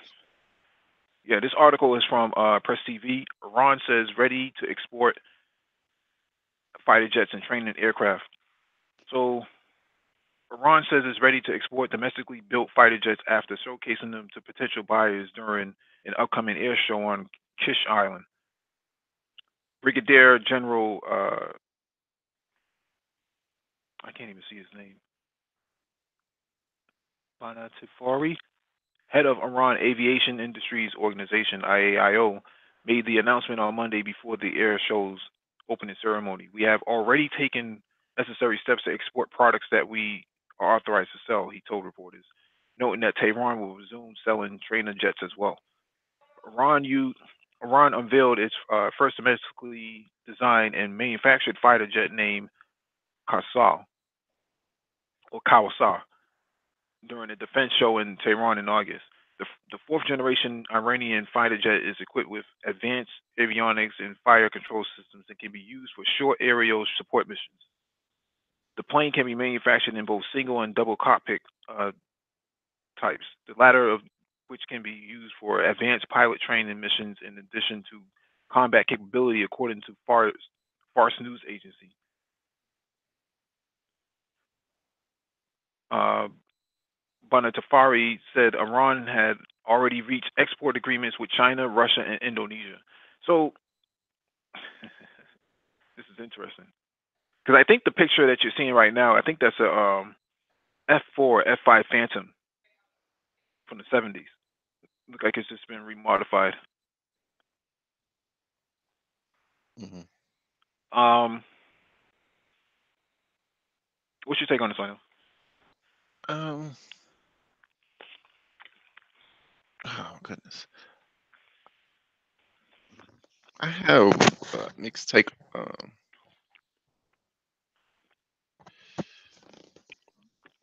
Okay, Iran has sanctions on them, so they have to trade any type of way.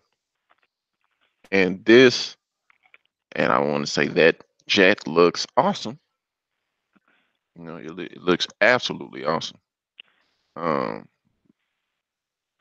them exporting their military jets and brain power is another way, another form to trade with other countries that want it. That's my biggest thought about it, and to me, that shows that tr- trying every, they're turning every rock over, thinking of everything that they can do, and that tells me that they're not out of it. They're going to find a way. Where there's a will, there's a way. And this is just one of the ways that they have. This is to me is absolutely genius because they are finding a way of trade. That's my opinion on it. Hmm.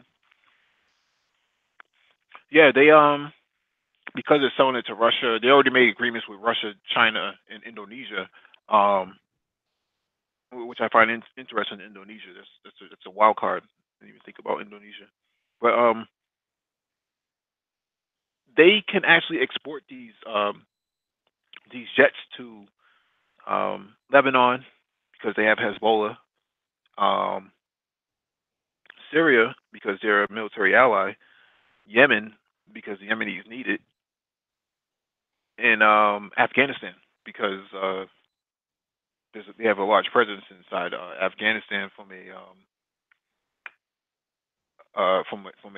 religious perspective. So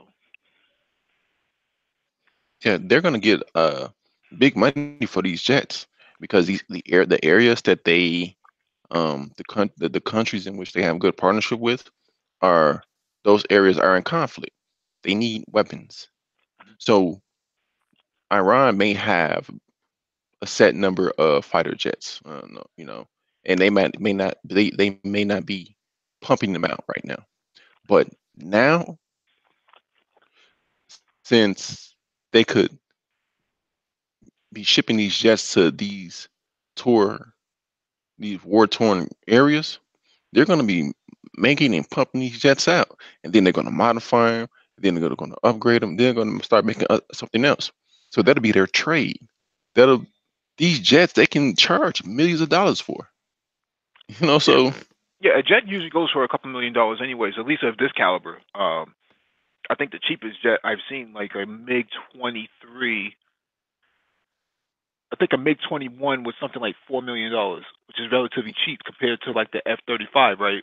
mhm. F-35 goes for like 100 and something $1 million. So you can buy a whole entire you can buy 60 MiG 21s for the price of a F-35. Mm. You just need pilots, and there's not enough pilots out here. Well, I wouldn't say send their people out to go fight these wars. I wouldn't do that. I would just stick to selling the jets. Because you don't want your people to, you don't want to sell them the jets and send their people go to fight their wars because they'll get used to that. They're going to get used to you selling them the proprietary equipment, but you don't want them to get um, used to them thinking that they're going to send their people to go die for your cause, and now you're Iran, and your hands are already dirty in terms of people picking on you and everything. And now with that, nah, just stick to telling them the chats. You're gonna get good money for that, and it's gonna bring in some money, bring in some income for your country. Mhm. Yeah. The sanctions that the United States has put on them actually is forcing them to become their own manufacturers of goods. Mm-hmm. A lot of people look at sanctions and say, "Oh, this is really hurting us, and we're going to really going to stick it to them. We're really going to hurt them."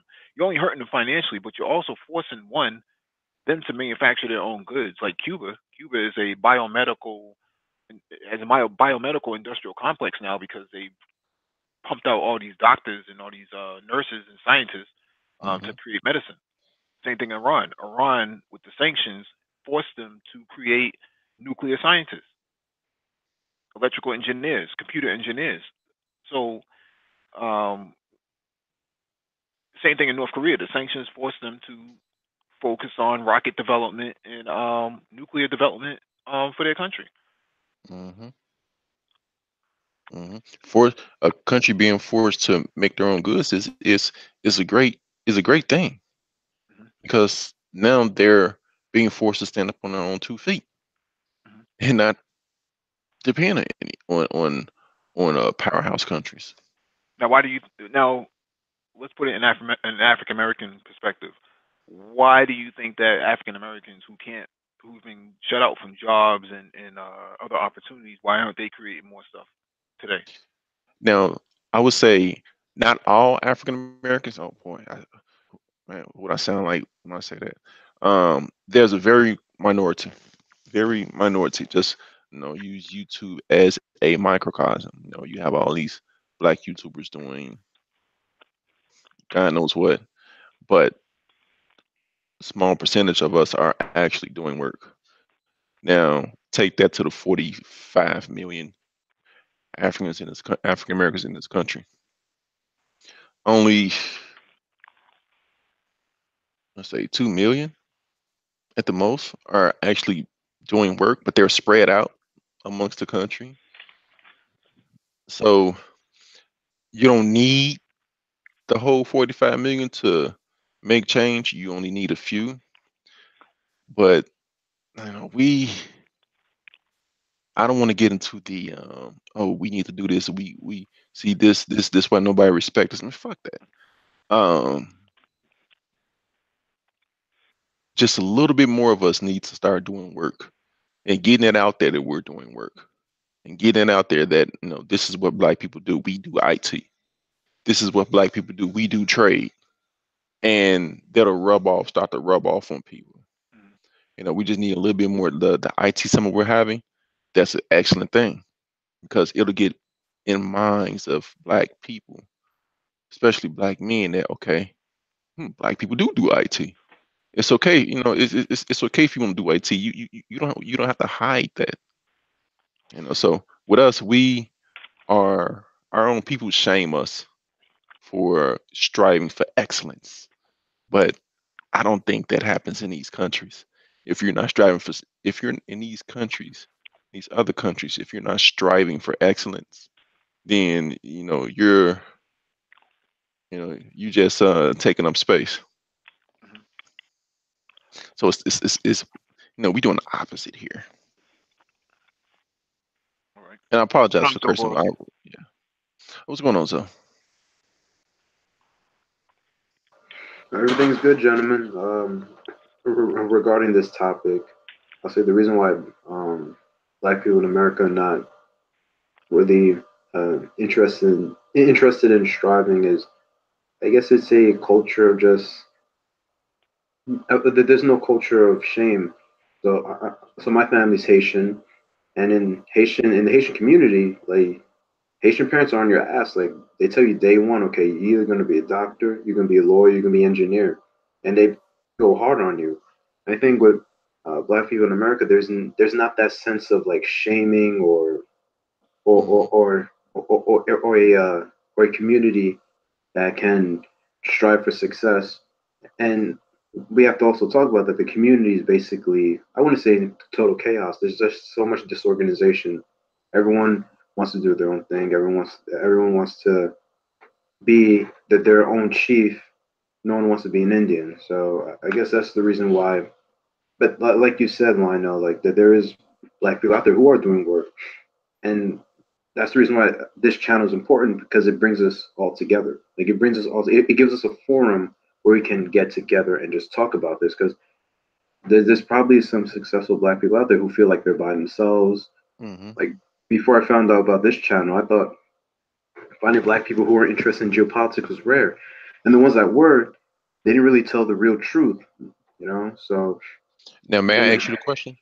yeah, Did you think that you were the one that was crazy? kind of because none of my boys want to talk about this stuff. Like So, right. So it's like you know, you know it's important, but the culture is like, nah, man, black people don't do that. nah, You, especially when you're running around with other black men. I mean, we talk about women, we talk about basketball, we talk about sports, talk about music. I mean, once in a while you hear brothers, get together, they talk about, getting money, get their shit together. But in regarding like the bigger picture, like geopolitics, like hmm black people don't know much about geopolitics. Well, black people in America, that is, don't know much about geopolitics. They also don't know um, like military science, military technology, like strategy. strategy. They're clueless about this stuff. And then And you have these hotep dudes out there who say, nah, all we gotta do is fight the white man and start the revolution. Okay, like if you're gonna start the revolution, what tactics are you use? Are you gonna wage a people's war? Are you gonna use guerrilla warfare? What are you mhm, gonna do when they besiege your cities? When they cut off your water supply? Where are you gonna get your weapons from? It's just stuff like mhm, that kind of irks me when I hear Right. that because it's like you guys have no idea what you're talking about. And when it comes to geopolitics, it's black people in America are really lacking. and Really. also when I like to talk about space. So when I talk about space around other black people, um that's an automatic alienation. I'm after a while the convers no people gonna leave the conversation. The conversation is gonna get thin, and um I'm just going to alienate myself, not willingly, but unwillingly alienate myself because I'm talking about some higher level in their eyes, in their thoughts, some higher level intelligence. It's like, this guy, black people don't do that. This guy's crazy. Mhm. And the issue is like because I don't want to get off too much topic because we have a couple more topics to talk about. But regarding space, like when you talk about space with black people, and on the one hand you have one side that says who believes in these conspiracy theories that you know we never went to the moon or all this is fake, and then you have the other side that says that God doesn't want to go into space, and it's Mhm. just crazy. It's like when it's just an I feel you, Lionel. I feel you. All right, let's move on to the next article. This article is from Press TV. Yemeni ballistic missile hits military base in Azera region.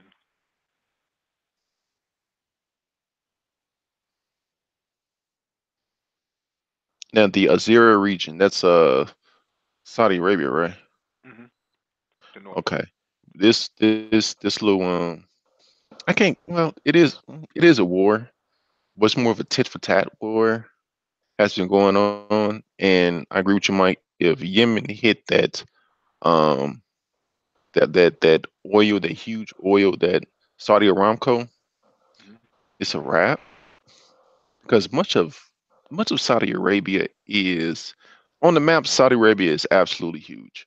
It is, but much of Saudi Arabia is desert, and it's all the vast majority, like 95+% of the major populated areas are near water.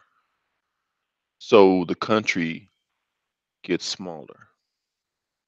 And these Yemenis fighters, they're fighting more of a guerrilla warfare tactic. They're not fighting classical military warfare. It's more guerrilla warfare. We said they have flip flops on, and their version of I'm not gonna disrespect them. No, towels on their head, but it seems like that they're chipping away at Saudi Arabia. So yeah, that's my opinion on it.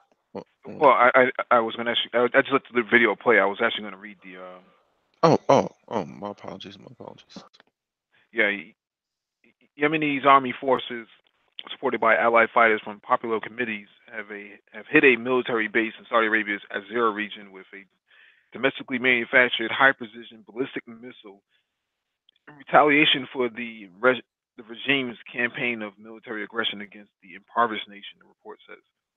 Um, Here's a little picture of the ballistic missile going off. It's actually not just a ballistic missile. It's actually a modified S-200. So they're basically using surface to air missiles as direct fire armaments. So Yemeni's Arabic language Al Masrir television network citing an unnamed military official from missile unit of Yemeni's army reported that the military base located in Al Alab border crossing had been hit with the short range and solid propellant by their P1 missile on Sunday. Actually, let's look at this. Mm-hmm. I like toys, so let's look at this. If I can find a video on this. In regards to Yemen, uh, I always say this, that people talk about Afghanistan being the graveyard of empires, but Yemen is a very hostile country to try to occupy. Is mountainous and desert, just like Afghanistan is. And the Houthi rebels that they're fighting against are masters of guerrilla warfare. They've been resisting the Yemeni state for, I think, since year 2000 or so. Um, in regards with these ballistic missiles, it's kind of crazy to think that they have that the Yemeni resistance fighters have these ballistic missiles, while Saudi Arabia still has air support superiority. Like, where they where they're making these ballistic missiles that the Saudis just can't bomb them. They Probably bought them. They bought them from North Korea. Okay, interesting. North Korea had a surplus of missiles, so they sold them. Mm-hmm. So this is a video of the Badir one. Mm-hmm. And the thing is, the Saudis, they're not going to win this war because it's a quagmire. It's basically a war of attrition that they can't win. Because if the resistance fighters can, have access to ballistic missiles, it's going to affect the Saudi economy. Saudi Aramco is going to suffer heavily from this. If one of those missiles hit a Saudi Aramco facility and does major damage to it, it's going to hurt Saudi Arabia. And Saudi Arabia has so many issues. I've mentioned it before, based with their economy and with bin Salman's failed economic reforms. This is another issue another issue that's on top of other issues that's hurting the Saudis. Because because the Yemenis are not giving up. They're firing these ballistic missiles. All it takes is a couple to hit Saudi Aramco. So that's all.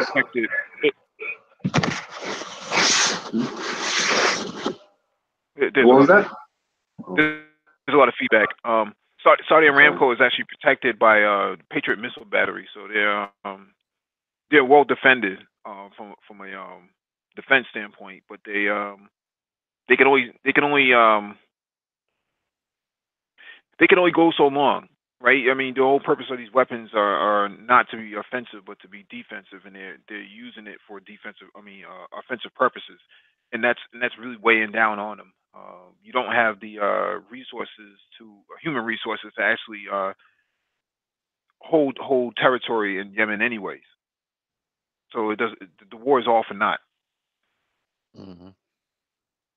War is all for naught. So I just want to show what this missile actually looked like, because I mean, we talk about ballistic missiles all the time, but we really never go over what ballistic missile they're using and what it actually is.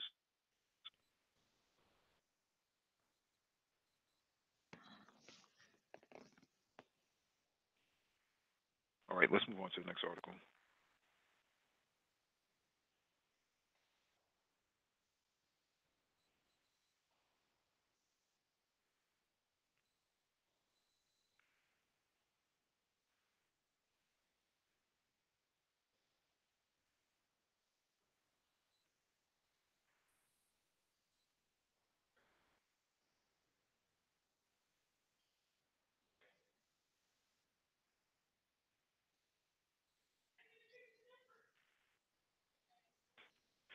All right, this last article is from Reuters. Russia fires on and seizes Ukrainian ships near annexed Crimea. Crimea is actually a part of Russia. It's internationally recognized. Russia seized 3 Ukrainian naval ships off the coast of Russia's annexed Crimea on Sunday after opening fire on them and wounding several sailors. A move that risks igniting a dangerous new crisis between the two countries. You know, I find it interesting that Reuters keeps saying that it's Russia annexed Crimea. No one ever refers to Puerto Rico as being America, you know, or Guam as being annexed territories of the United States. You know, it's not. They never talk about it like that. Anyways, Russia's SSB, Federal Security Bureau, Security Service, said earlier on Monday its border patrol boats had seized the Ukrainian naval vessels in the Black Sea and used weapons to force them to stop. A Russian news agency reported, which is RT. The FSB said it had been forced to act because the ships, two small Ukrainian armored artillery vessels and a tugboat, had illegally entered its territorial waters, attempted illegal actions, and ignored warnings to stop while maneuvering dangerously. Weapons were used with the aim of forcibly stopping the Ukrainian warships. The FSB said in a statement circulated to Russian state media. As a result, all 3 Ukrainian naval vessels were seized were seized in Russia's Federation's territorial waters in the Black Sea. The FSB said 3 Ukrainian sailors were wounded in the incident and were getting medical care. Their lives were not in danger, it said. With relations, this is the picture of the tugboat. With relations still raw after Russia's annexation of Crimea and its backing from a pro-Moscow insurgency in eastern Ukraine, the incident risks pushing the two countries toward a wider conflict. So the problem is there's a bridge in that goes across the Azov Sea, or the Sea of Azov. That's the name of it. That bridge links Crimea to Russia. That was completed earlier this year. And what the Ukrainians are trying to do is they've made several attempts to try to blow up the bridge so they can try to take Crimea back. Now,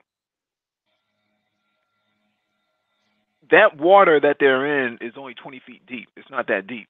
So there's not many ships that can actually pass through there. So they need permission to actually float through that strait underneath the bridge because it's so shallow. At the lowest point, it's probably like maybe 15 feet at best, and then the other obstacle is that bridge. So if you pass ships under that bridge, then you risk taking that bridge out, and if you take the bridge out, then you kind of incapacitate the relationship between Russia and Crimea, the region. What these guys are trying to do is provoke a conflict between Russia and Ukraine, the western Ukraine, which is Kiev, the capital. If you take into consideration who's behind this, the Americans, NATO, the British, and the Canadians. right? Who knew the Canadians in all their quote unquote niceness of culture would be involved in backing the Ukrainians on invading Russia, right? So there's a whole lot of things that come out of this, but the article further discusses that Poroshenko, which is the president of Ukraine, did this on purpose to establish martial law, and martial law will be in place for 90 days. So from now until January, late January, there's martial law in place, and that allows them to use the military. In most countries, it's like this. Even in the United States, when there's martial law, the military comes out in the street. This allows the government inside Ukraine to establish martial law and utilize the military to assert themselves in the east next to Russia's border, because that's where the resistance is. That's the Russian-speaking region of the country. And using military force against Russian-speaking people, as well as Russian-backed operatives inside eastern Ukraine, is a declaration of war to Russia. Russia is not going to tolerate that. I agree. That's my really short answer. You got anything to say about this? Go ahead. Yeah. Yeah. So my whole thing is, what was the point of Ukraine doing this? To be honest, militarily, they know they can't stand a chance to Russia. I mean, I hear this all the time. They want to retake Crimea. They want to retake Crimea. Their economy is in bad shape. Their military is basically dilapidated. Even though they got some Western arms, but still they can't fully modernize because they really don't have the money to modernize their military. They have to get foreign aid from the European Union and what have you. So in regards with Ukraine, I don't know what was the point of them doing this. They seem real foolish. I think this is more of Poroshenko trying to do martial law in Ukraine because there's elections coming up and he knows he's going to lose because he's very unpopular with the people of Ukraine. He's probably going to lose the election, and the Western nations support Poroshenko because they want him to lead Ukraine. I think this is all a ploy for him to seize more power because honestly, I don't see where in the I don't know what universe the Ukrainians think they're going to take Crimea because, like you said, if they try to attack Crimea, that's a declaration of war against Russia, and Russia is going to basically crush them. For a lack for a better word, because the Ukrainian military cannot stand a chance. If they can't beat the insurgents in Donetsk and I forgot the name of the other one, the LPR one.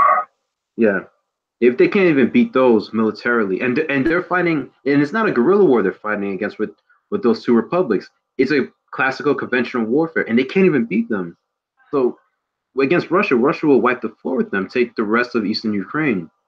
So I don't know I don't know what the Ukrainians were thinking. And the other thing that irritates me the most is the Western spin of this. Like if you've probably been watching the news, oh, Russia is acting aggressive. Oh, this is international waters. Oh, Russia's at fault. They attacked these Ukrainian boats for no reason. And I'm like, what would Russia gain from this? Well, could you mute yourself, please? The thing is that this was a decoy because they had already he's low in the ranking for re-election, so he's only at 8%. That sucks, right? In order to boost your ranking, you're gonna have to create a conflict that's gonna require you to rescue the people from this big bad wolf, right? And that would be Russia. The problem is there's no guarantee that he's going to be reelected, so he has to put in martial law in order to shut down all the news outlets, all the descendants, right? All your citizen journalists, those who are in opposition to Poroshenko to the West. He has to shut down all those outlets. Now, in shutting down all those outlets, it also allows him to use military force. Um, so there's no real opposition. Now he goes into the east. He could easily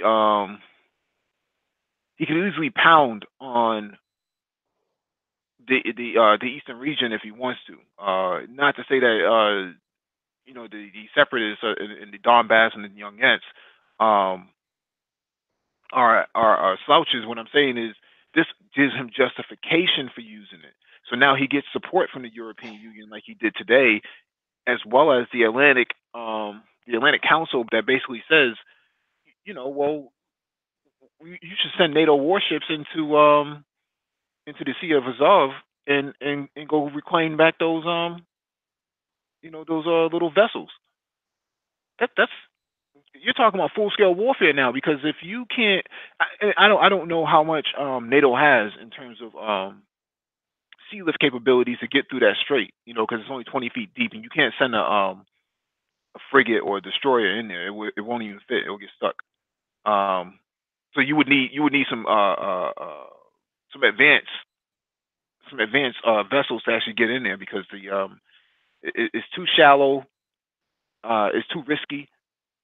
You can only make a few U-turns in there before getting trapped. The Russians have pretty much secured that area. They've also moved out KH-35 missile systems inside right at the border. So those KH-35s are anti-ship missiles. They take out aircraft carriers. That's what they're designed for.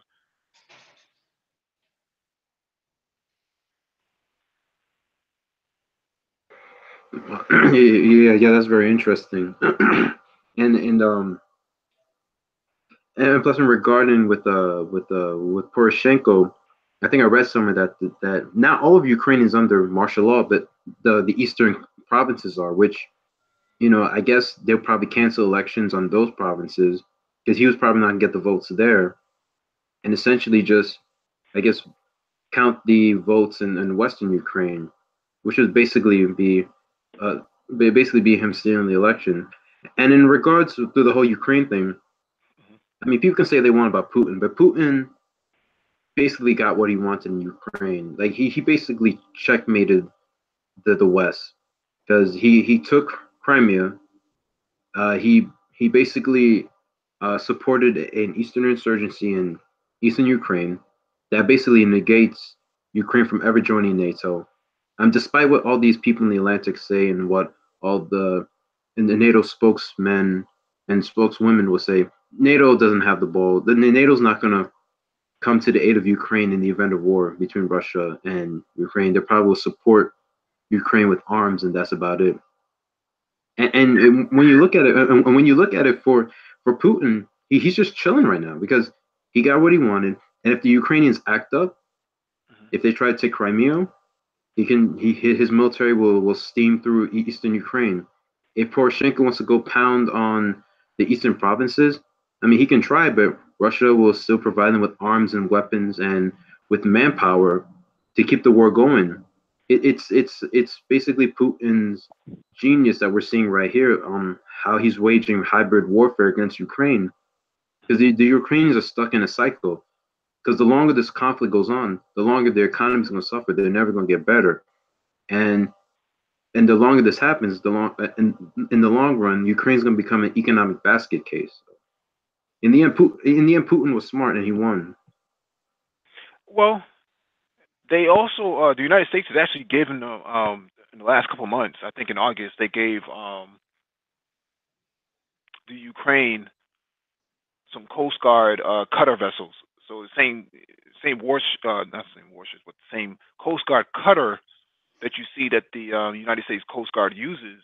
They actually gave those to the Ukrainian Navy, and they painted them.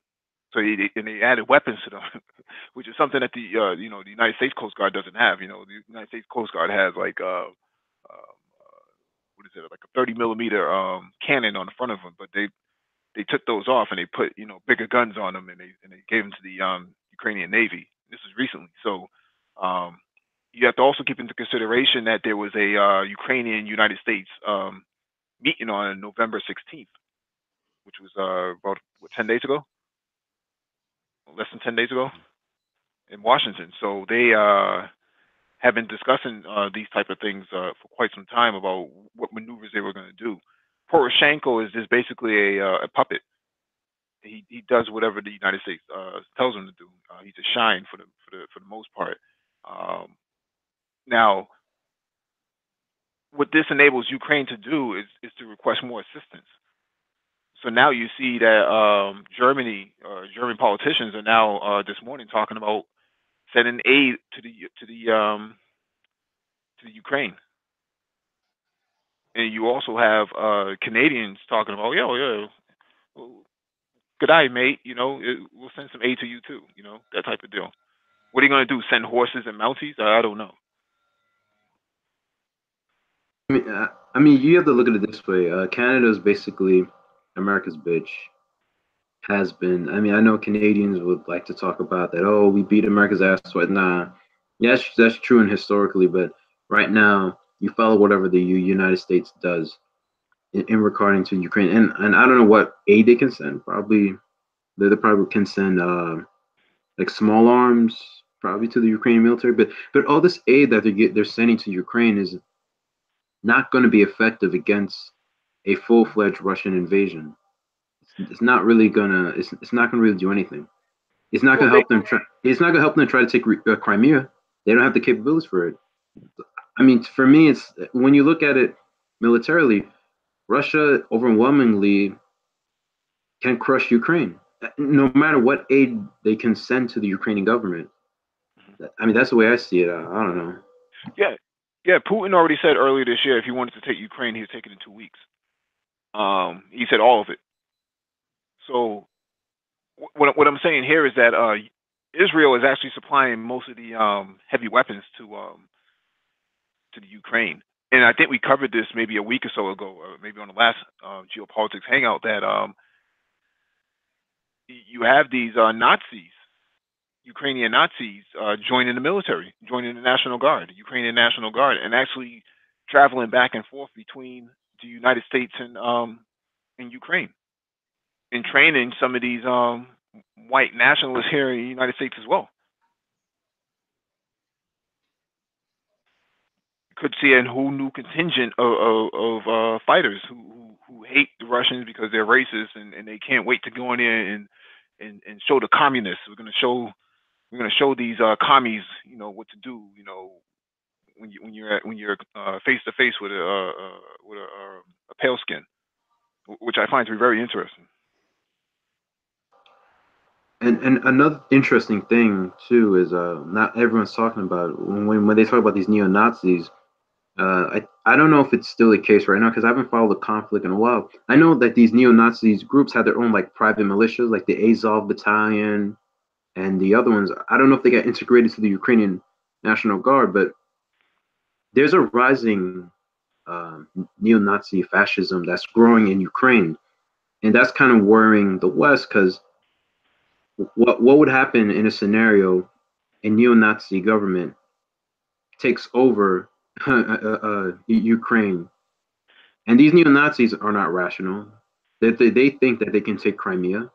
Mm-hmm. So a lot of people are not talking about that. There's rising neo-Nazism in Ukraine, and even though is people say, oh, it's Russian or Russian sentiment.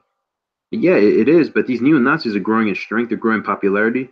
The people in Ukraine are sick and tired of the corruption in the government, and these neo-Nazis can say, hey, look, Poroshenko's a piece of shit. All these other Ukrainian leaders are a piece of shit. Follow us. We can take back Crimea. I mean, it sounds kind of similar to another European fascist government a couple of decades ago that promised to lead the people to the promised land and retake lost territory, Right, and I just wanted to show this video right here, because it was supposed to go on the docket. I didn't put it on there for some reason, but here it is right here. And in this video, they talk about this is from RT, shoot to kill, guns and military training in Ukraine, far right summer camp. So this is like the pale skinned jihadis of Europe. You mean like Al Qaeda? Yeah, the redneck version. White Europe is our goal. That's what the video says, right? And this sentiment, I don't want to get off too topic. Like far rightism is growing in Europe. Like you see all these like little militias popping up, these paramilitary summer camps being formed. They want to fight the Muslims. I think there was one that was in, I think it was not France, I think Germany. I think it was. These far right groups are basically doing what the militias over here are doing. Basically, they go in the woods, they get guns, they start shooting at, preparing for the almighty race war, or whatever. Because the European population is pretty much collapsing, and they fear that they will lose their continent, which in my eyes is kind of karma or whatever. But I don't know. It's pretty interesting that these Europeans are getting more and more radicalized. They're getting the training. They're preparing for a war because they feel like they're losing everything. I just find it interesting in this video. They show these kids, just moving around these these AK-47s or whatever they're supposed to be, and they're pointing at each other, misusing it, mishandling it. I just find that to be very interesting. I don't know if I want them on my team. Yeah, what are they going to do against the face of Russian air support? Like what are they going to do against the Sukhoi Russian jets? They're not going to fly jets, and they're not going to fly jets into in Ukraine. That'll be a suicide mission for the Russians. Yeah, the Russians. That's what I'm saying. The Ukrainians they can't match Russia. They really can't. They really can't. All this posture they wanted to retake Crimea or fight retake the eastern provinces is all is all just them posturing.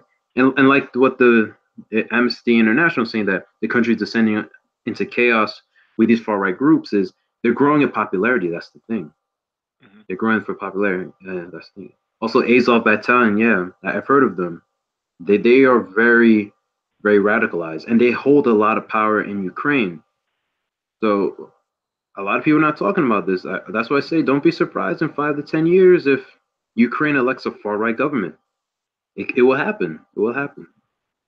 The economy is bad. The people are frustrated. There's corruption.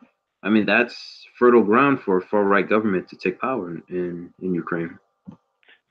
Right, and you have you have aid going into the United, going into the Ukraine from the United States or from the West, where they're basically saying, oh well, we're going to help, with summer camps and things like that. Here's $150,000 for a summer camp. Meanwhile, black kids in urban cities, don't even have clean water to drink from, and the United States government isn't so concerned about that. Well, that's how it is with empire. They don't put the right priorities on their own domestic populace, because when you look at it, the United States is more focused on trying to preserve its empire, and with Ukraine, they're kind of pissed that Putin checkmated them because they wanted Ukraine to be part of the European Union, to be part of NATO, and that didn't happen. So they're trying to do the best thing they can. Is just send aid to Ukraine, but sending aid to Ukraine to try to fight this war against Russia is like throwing money. It's like throwing shit at a wall and hoping something will stick, but nothing is sticking. Mm-hmm. And it's just it's a waste of money, and it goes back to the whole point of the United States is in decline. A lot of their resources they have has been wasted in useless endeavors, useless adventures. Meanwhile, the domestic situation in the country has been degraded, and that's what happened with all empires. The same thing happened with Rome and other empires, the Ottoman Empire. Yeah. Mm-hmm. Yeah. The Ukraine does not have anything to offer the European Union, anyways. Its industries are basically null and void. Germany is the powerhouse inside the European Union, and France is the auxiliary to it. The rest of the European countries, including the United Kingdom, that's already pushing for Brexit by June of 2019, the European is null and void. There is nothing for the European Union to benefit from the Ukraine. There's nothing there. I mean, when Georgia and Russia had this conflict in 2008, NATO didn't come to the rescue for Georgia. So what makes the Ukraine thinks that you know that they'll be able to to take on Russia and have um, support from NATO? It just doesn't make any sense. It seems senseless, and even recent history actually proves that with Turkey, because when Turkey got into a spat with Russia, basically Germany pulled out, France pulled out, and the United States pulled out. The United States took its nuclear weapons out of Turkey this summer. And that's very true. That's what I'm saying. That no European leader, despite all this talk that, oh, we support Ukraine, maybe we'll send warships into the Sea of Azov and blah blah blah. They're all talking shit. No European leader wants to face their population to say, all right, we're going to draft your son to fight a war to protect Ukraine, a country whose economy is pretty shit, who probably instigated this war. Like, it's hard to sell that. It's hard to even sell that concept. NATO's not going to come to the aid of Ukraine. But what Ukraine is doing is creating these mini crises, because the West supports Ukraine no matter what. They let Ukraine get away with it. And to me, that is the danger, that Ukraine is going to likely happen, is going to miscalculate, and it'll probably start a conflict with Russia. And they're going to bite off more than they can chew in that regard, because if Putin says that he can reach all of Ukraine in 2 weeks, I don't think he's going to. If there's a war between Russia and Ukraine, I don't think he will take all of Ukraine. He'll more likely take Eastern Ukraine, because Eastern Ukraine is the economic hub of Ukraine. Take that away, then Western Ukraine, which has no industry, is just going to be a rump, impoverished state that's going to be in the behest of Europe. And I don't think Europe will want to bail out a rump poor country like Western Ukraine in that event. So, well, from a military standpoint, you're supposed to take all of the territory, not some of it. That was the problem with Germans, right? They only able to get into 10% of Russia before they got bogged down in the winter, and they basically had to give up. So when you take over a territory, you have to take all of it. Can't just take some of it, So the Russians are not going to take just the eastern region of Ukraine. They're going to take all of it, all the way back to the capital, all the way back to the border, to assert themselves and basically keep NATO from coming in. Because once you take one portion of it or 1/3 of it, that invites NATO to come in and say, okay, same thing with Kosovo, right? You're inviting them to come in, and they can't, you can't share Ukraine. You have to take all of it. It's the same thing in Syria. Russia said that we're taking back every inch of Syria from the terrorists, including the Golan Heights. So from a military perspective, they want all of the territory back, or they want to take all of the territory to their advantage. And they're not going to give it up. Same thing with the Japanese or the Kuril Islands, right? So they're not going to give the Japanese back those islands. They're never going to get them back. Now, when they offered it to the Japanese was like, nah, we don't want to share anything. Well, you're not going to get anything now. Now the deal's off the table. 50% was on the table for you. You didn't want it, and now you're not going to get any of it. We're just going to keep 100% of the island. So Russia has brokered deals and tried to negotiate at some point, but the opposition is always not looking at the glass full, right? It always looks at the glass half full. Lionel, do you have anything you want to add?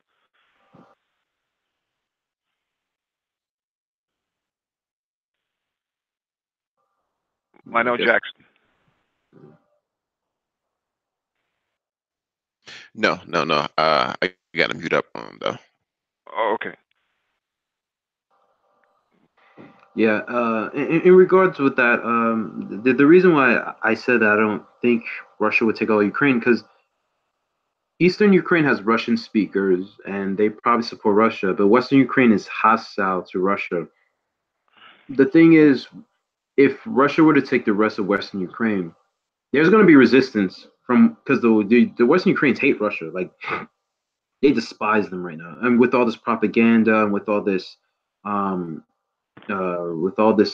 guess, rise of far right, nationalism in Western Ukraine.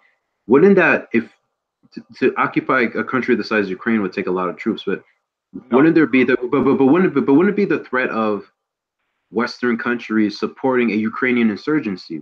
Because they could do that. They could do that. They can give them arms, give them training, give them have volunteers from all over Europe go there. I mean, you already see volunteers from all over Europe go fight in the side of the Ukrainian government, but there's that threat of a possibility. And wouldn't that create like a sort of a second Afghanistan for Russia? Because I don't know. no. Afghanistan is a lot different. It's an apples and orange. Afghanistan, no one wins in Afghanistan. That includes the Russians, right? So includes the Americans. I mean, in terms of Ukraine, it wouldn't be that hard for Russia to take Ukraine because it's already weak. It still has a lot of Soviet hardware, but it's not in fighting formation. If that makes any sense, it's all fragmented. So you have a lot of hardware, you have a lot of old Soviet hardware, but you don't have a lot of tactical capabilities to take on a Russian insurgency because Russia has already mapped out Ukraine by heart, right? I mean, they built out all of their facilities and whatnot from the Soviet Union. So they know the Ukraine like the back of their hand. Plus, they have satellite capabilities to deter. So Russia also has cyber warfare capabilities to take Ukraine offline, and they've done that in the past, right? And I think in 2015 or 2014, they actually compromised Ukrainian military with their Android devices. So we know that the Ukrainian military is not that strong to begin with. They're not in any fighting. They're not in fighting form as it stands. And these conscripts that are coming all over Europe, including Sloboda inside Ukraine, they're not ready for a armed conflict.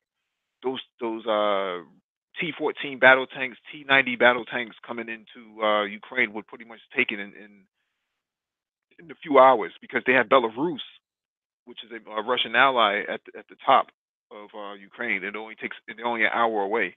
They'll cross the border without any problem. Yeah, yeah, I might agree with you on that regard. Um, but the thing is, we all know Russia can take over Ukraine within probably 2 weeks or less. But what I'm saying is to take Western Ukraine, you don't think there's a possibility that the rest of Europe, because will arm and will foment a Ukrainian insurgency to try to bog down Russia there? Because I've seen that argument. I've seen that argument before that for many people who are pro-Russian that they say, well, if we go to war with Ukraine, we're not going to take all of Ukraine. We'll take Eastern Ukraine. Besides, why would we take the West? That the Western Ukraine is very hostile to Russia. There'll be resistance. Plus, the West would openly support and foment a Ukrainian insurgency, arming them with manpads and anti-tank guided missiles, and probably teach them how to make IEDs, that sort of thing. You don't think there's that threat, like in the occupation? Because the invasion will be easy, but will the occupation be a nightmare for the Russians to occupy Western Ukraine? And Not necessarily. Not necessarily. I mean, yeah, you're gonna lose a few guys going in, but that's typical. But Russia is in fighting formation right now. They can, if they want to. The East has already been taken, right? So you don't have to worry about that. 1/3 has already been taken. So it's the 2/3 to the West that has to be controlled. And if they had to do it, it would only take 2 weeks, which is what Putin was saying. If we wanted to take all of Ukraine, we can do it in 2 weeks. They took Crimea in 48 hours, right? They did without any resistance. They took it in 48 hours. So um, what I'm saying here is Ukraine is not like Vietnam. You don't have all these nationalist fighters ready on the ground, ready to go because most of these guys who were part of Ukraine's National Guard either are dead now because the fighting with the East, or they've already fled. They've already left because there's a lot of starvation going on in Ukraine right now. I mean, the economy's in shambles. Gas has been cut off from Russia, from Gazprom. So you have a lot of Ukrainians who are freezing in the middle of the night because they can't get any heat. People don't want to go out there and fight at this point. No, I don't think so. I think now they're looking for some form of negotiation to work out with Russia, because they need energy in the winter, and they're starving for food at this point. Yeah, and I read somewhere that like suicides in the Ukrainian military have like skyrocketed. Morale is low. The soldiers are not fed in time. I think they have like one meal a day or like two meals a day because the Ukrainian government is so broke they can't afford to feed their fighters. So yeah, it goes back to what I said that in a war, Ukraine will get brutally crushed by Russia. That's why when you all this posture that they're gonna retake Crimea or the Donbass is just a bunch of baloney, and they know it, but the problem is, do the far right groups know it, and they're growing in popularity, and these fools, and we all know people in the far right don't think logically. If they come to power, I mean, they might just instigate a war with Russia trying to take Ukraine, do something stupid as that, or blow up the bridge that connects Crimea to Russia. I mean, the people never talk about that angle with those neo-Nazis groups, and they're actually getting active support from our government too. I mean, this would be a big scandal if this was in any other country, but with Ukraine, isn't it really isn't, because it's all about geopolitics and the great game against Russia, essentially. Yeah, they tried to blow up the bridge last year, and that did not work out well for them. They got caught twice. So Russia's satellite capabilities had already picked them up, approaching the bridge. So they had already been made, so to speak. So they're not gonna attack that bridge anymore. Now, what they tried to do with these boats was attack the bridge from that way. Basically, get close enough to the bridge and take down the pillars with your gunboats, and then take off, right, and then make it seem like the Russians were aggressive towards you, and then you can justify a declaration of war, because that's what Poroshenko said this morning, that this is a declaration of war and we have to do something about this. So um, I don't see his ranking boasting up anytime soon, because people still are hungry and they don't care about fighting with Russia, and fighting with Russia is not going to actually do anything for you. And I don't know if the European Union is actually going to airdrop any resources into the Ukraine, because they barely could feed their own people in Greece and in Portugal and Italy, and those places, where people are actually starving, especially in Greece. And plus, the European Union is dealing with all these migrants coming in, by the hundreds of thousands. So Europe is in a mess right now, and they don't have the stomach, for lack of better description, to deal with somebody else's problems that's not European.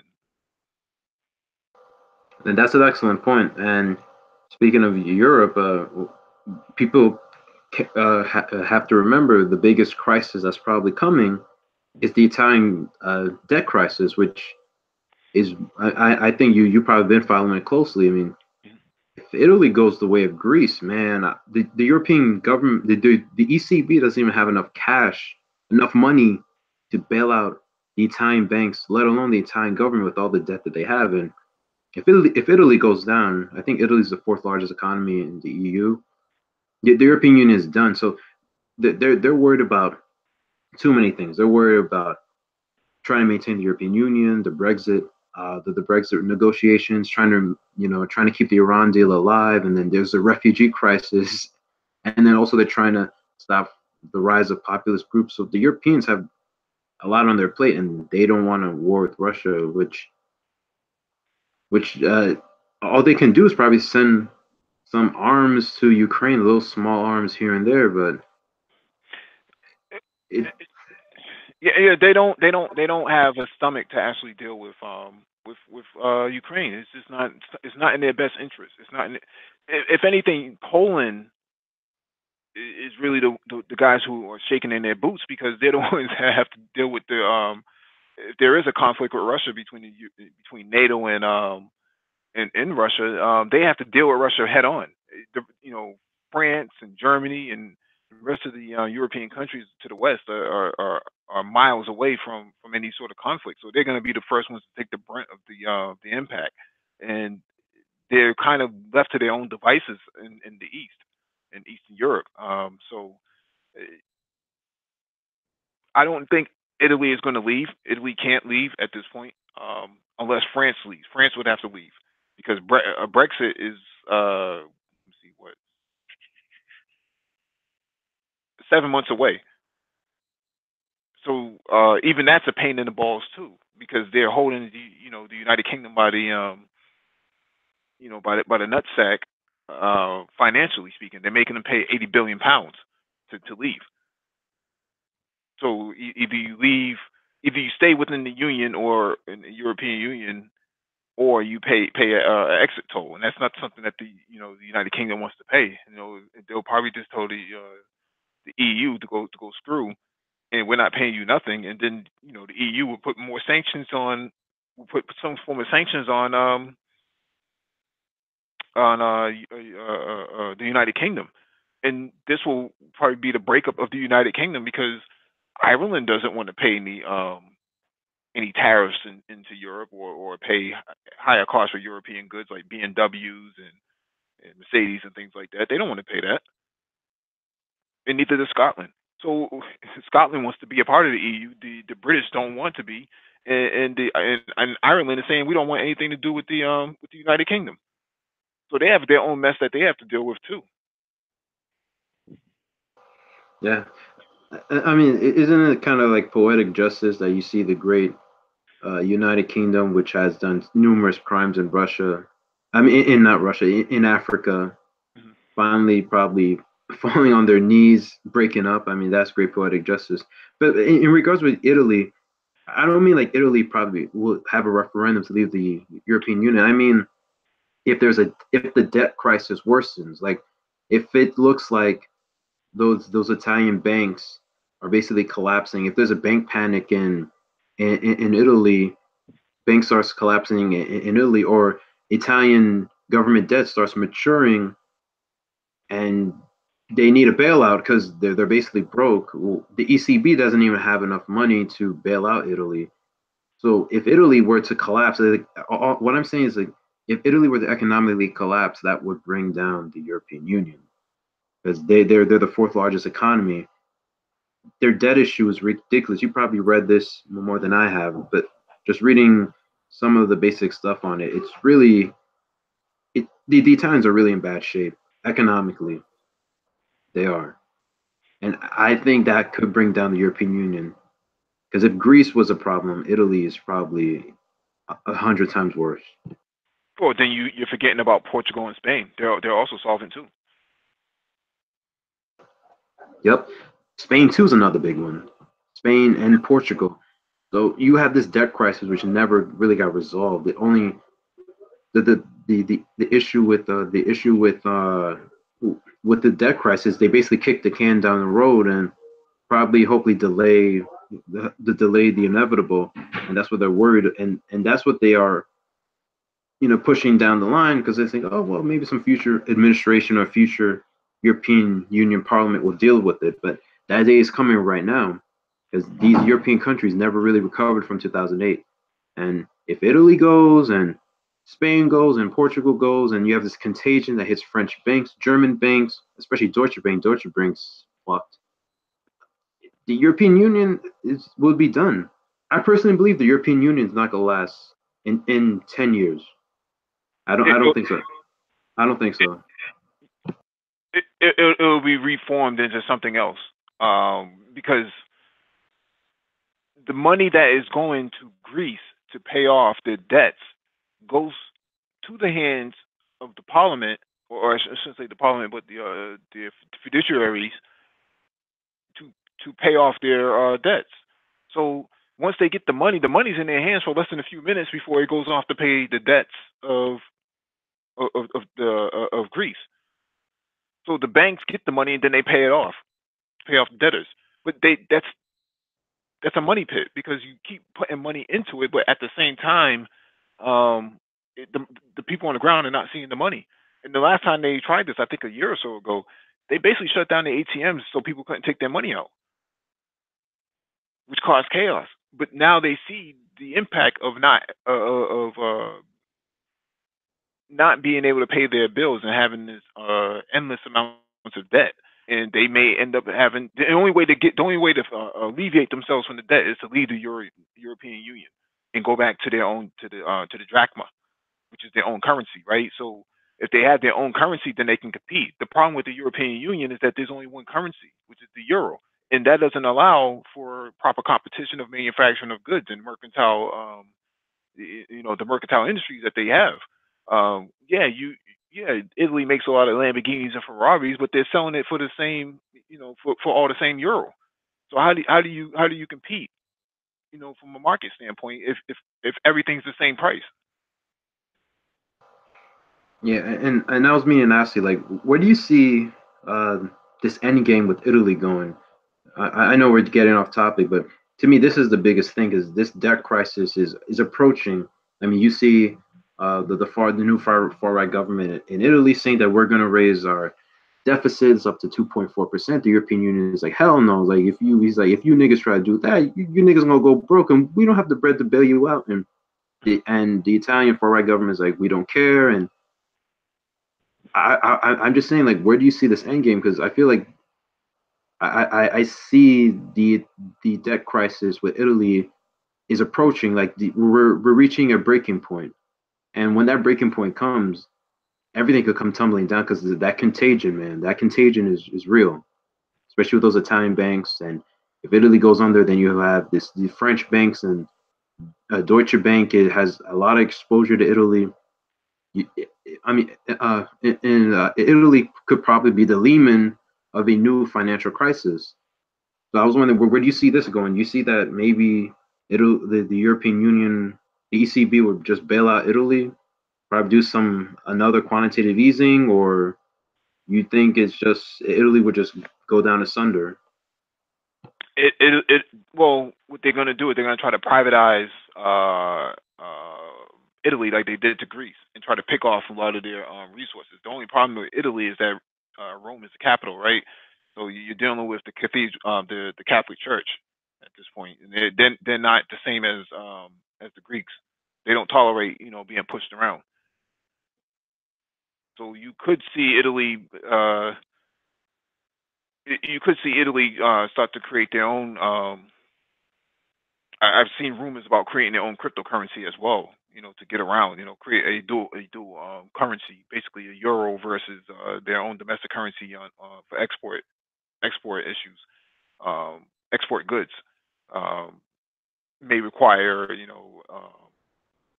fiat, which is the owner of Ferrari.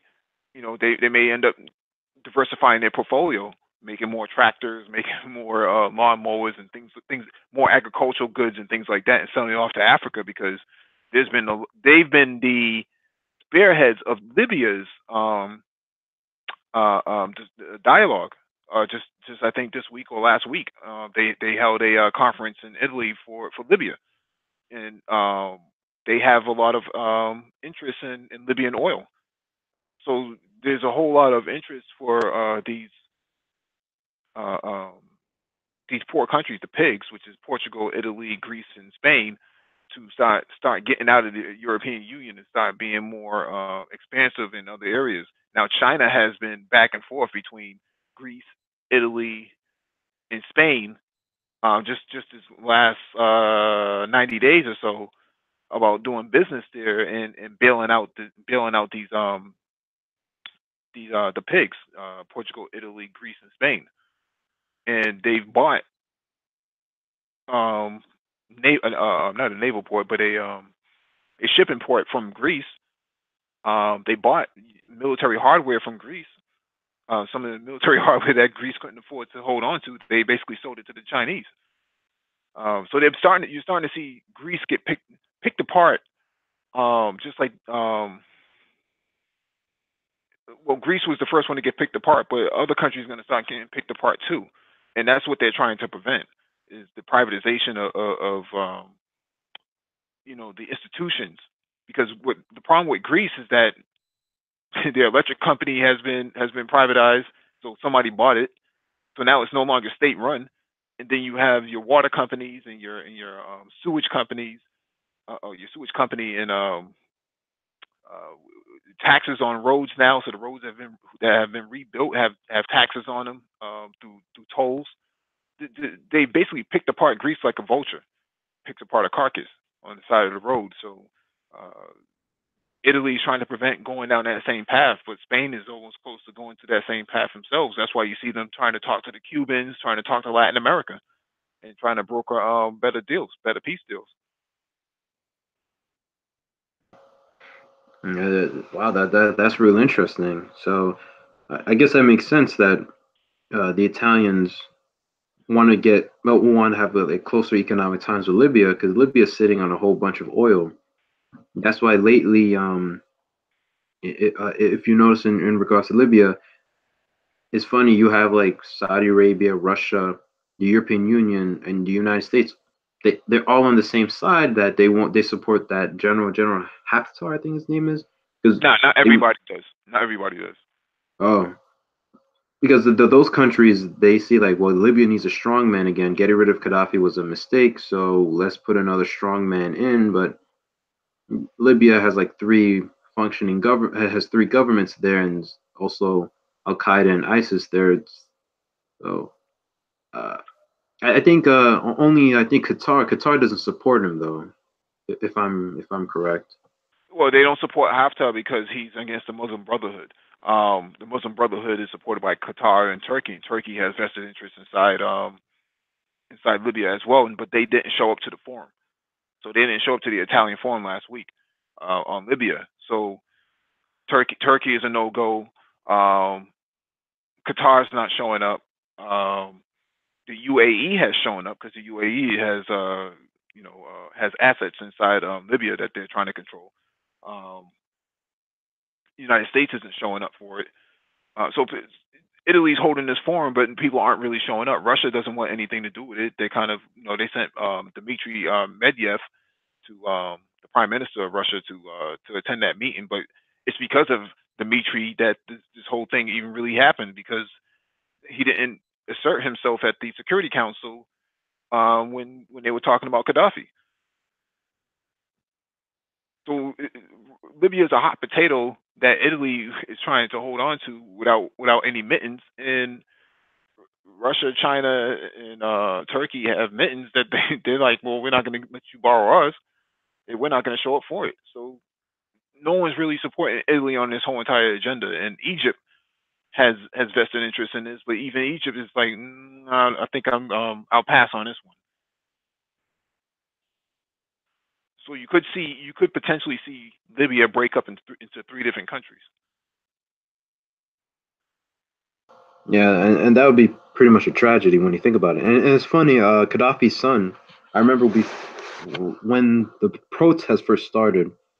I think it was Saif, but he made a speech in Libyan TV predicting that, you know, if you guys continue protesting, you're gonna have these foreign actors going to come intervene, and the country will be broken up apart, and neighbors will fight against each other, and the country will descend into chaos, and that's what's happened. And you still have these neocons who still can't admit that getting rid of Gaddafi was a mistake. They're trying to circumvent that by trying to support another strong man in Haftar, but Haftar does not like I said doesn't have a lot of support in Libya himself. A lot of Libyans are not going for him. And in regards to with Italy, I guess the Italians they're in a they're in a rock they're in between a rock and a hard place. Honestly, I don't think they don't have enough time to make these trade deals with Libya or any of these countries to try to save their economy because I mean these debts are maturing and it's going to get real bad for the Italian banks once they start collapsing because it's going to happen real soon because the Italian government doesn't have the money to bail out these banks, and even if they try to bail them out, the ECB doesn't have money to bail out the Italian government, who's also running massive debt. So No, I think ultimately privatization, like you said, is going to happen. They'll have no choice. Not only do they not have the resources to take care of their own people, but they don't have the resources to take care of these migrants that keep coming across the Mediterranean out of Libya. That's also a big problem, right? So there, you have a lot of racism going on right now in Italy that's basically trying to kill off all of the Africans who come there. So Italy has put itself into a corner where it can't get itself out, and it's their own fault. It has nothing. At the end of the day, it's their own fault for partaking in this whole entire Euro scandal, which is the European Union. It's a Ponzi scheme. The power that Hitler was looking for in the 1940s, in the late 30s, actually came to fruition under the European Union, because all the economic power comes from Germany, and now they're talking about creating this EU army that puts that reunites and fulfills Hitler's whole entire objective, was to put the economic and military power behind of Europe behind Germany. Yeah, I know that's very ironic that what Germany would try to use with bullets and with blood, they did it with money. Yeah, This- European Union is a colonialist agenda. It's unelected. There's no democracy inside the European Union. No one gets voted in. There is no elections or anything like that. It's colonialism. And Portugal, Italy, Greece, and Spain are victims of of European colonialism. So the same colonialism that hurt Africans in the last couple hundred years is actually coming back to haunt them in their own house. Now, so in regards to with the European Union, so you said that you eventually think that will be restructured.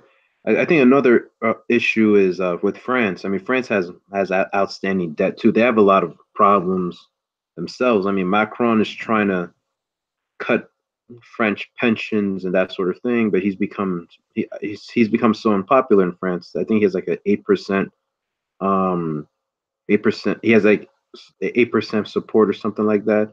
So what about France? Where does France fit in all this? Because the French have massive debts. They have a massive you know I don't like using this term that conservatives use, like a massive nanny state. They have a lot of debt.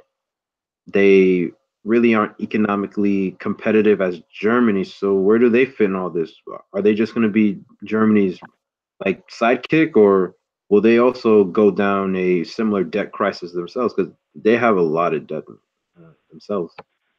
Uh, You're right. They do have a lot of debt, but the problem is that France is too big to fail. Right?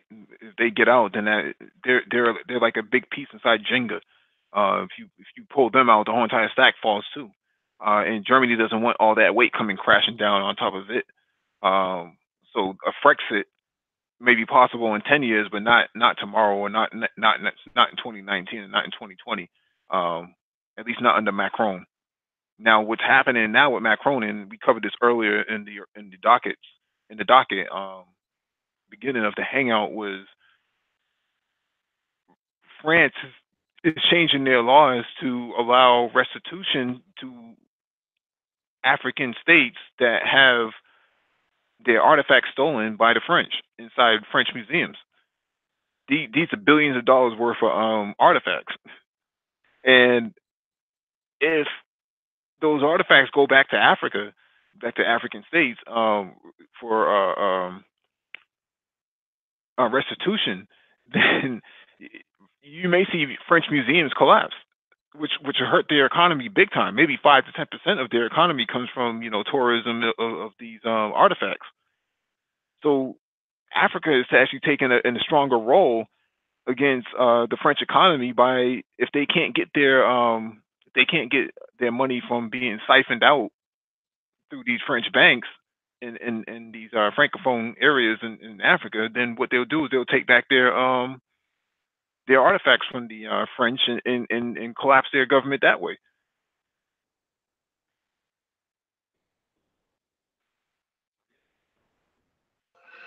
Yeah, I didn't hear that story. That's pretty incredible. That and it's about damn time that African countries want to retake they're artifacts from Europe because they were not even, let's be real, that they were not taken, they were stolen by by these French colonialists. So I guess that opens up the door for Haiti, because now Haiti can come to the table and say, well, what about reparations? yep. And Macron can't just turn around and say no, because you already done it for Africa. Africa's going to speak on behalf of Haiti.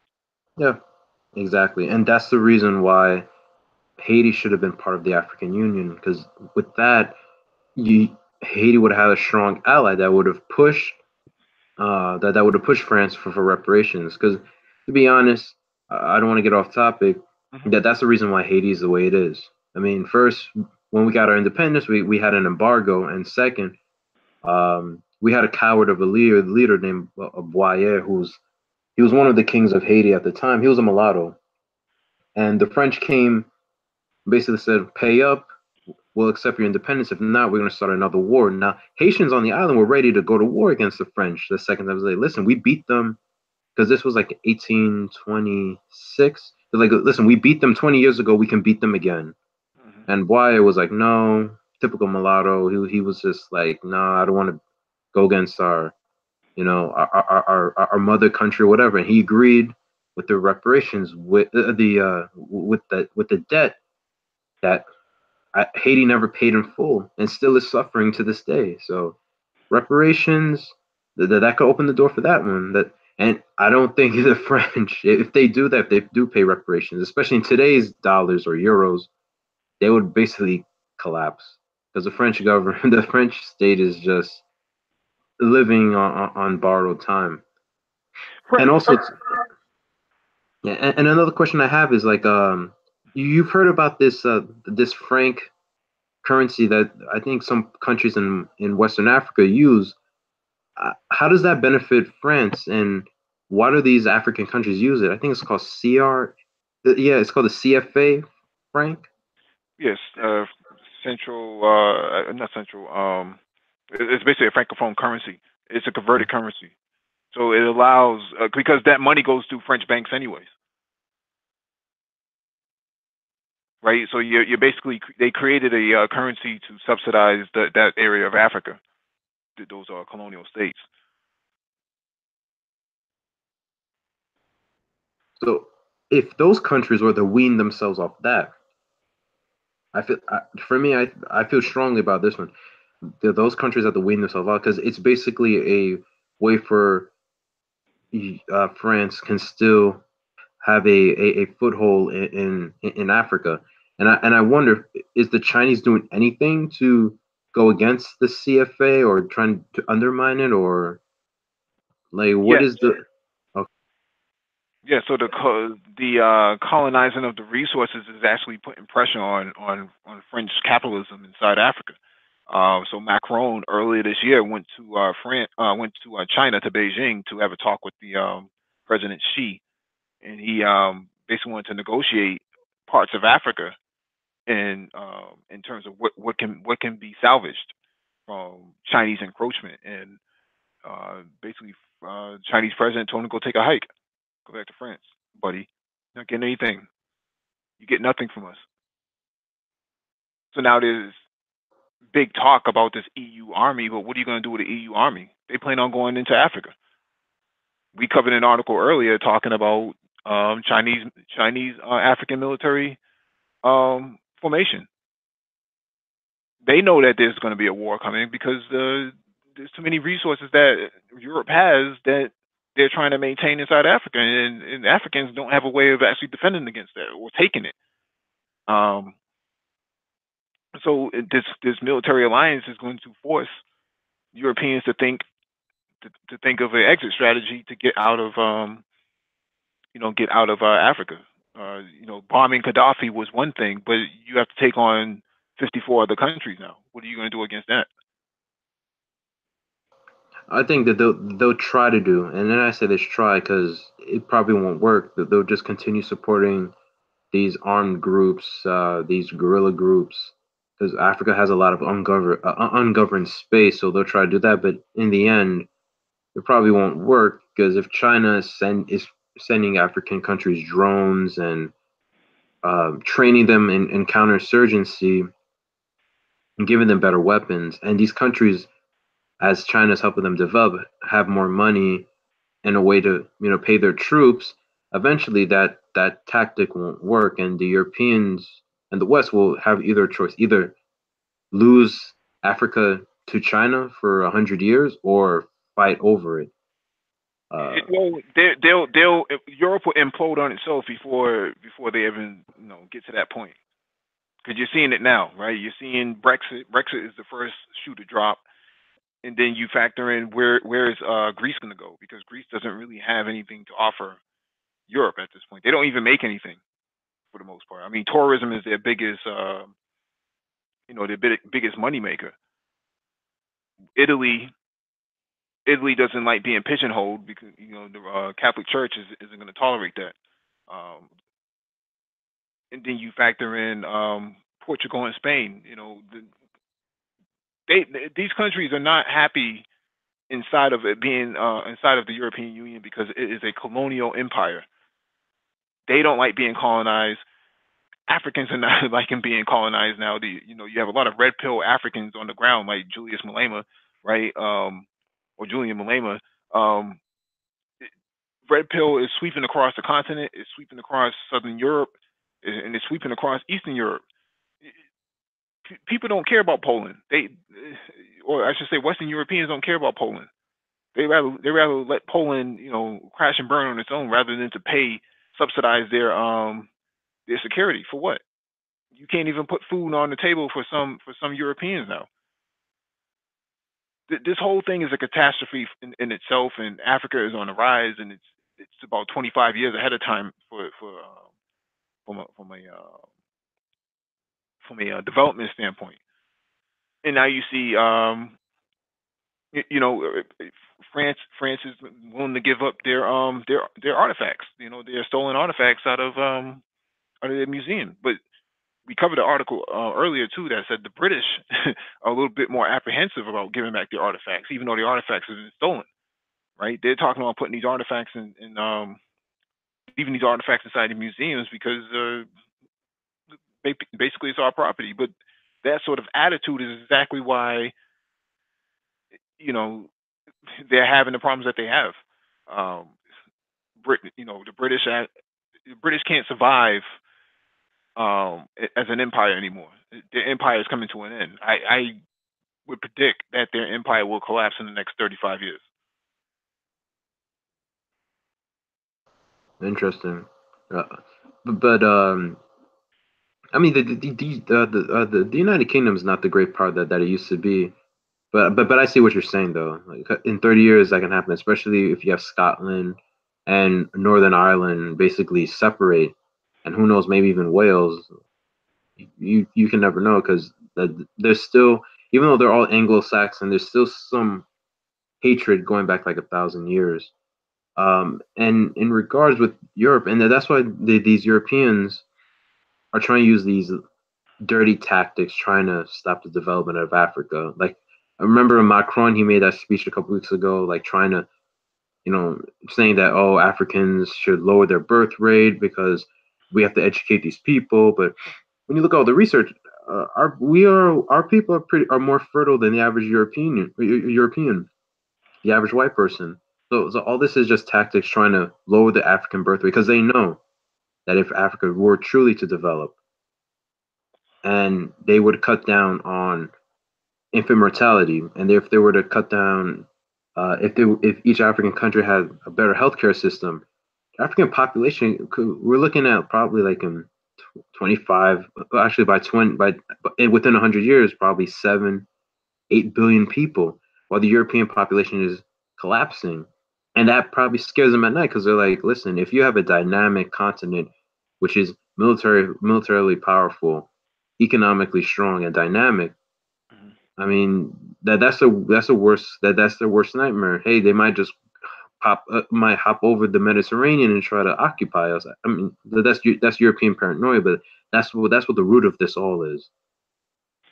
They're trying to stem Africa's development.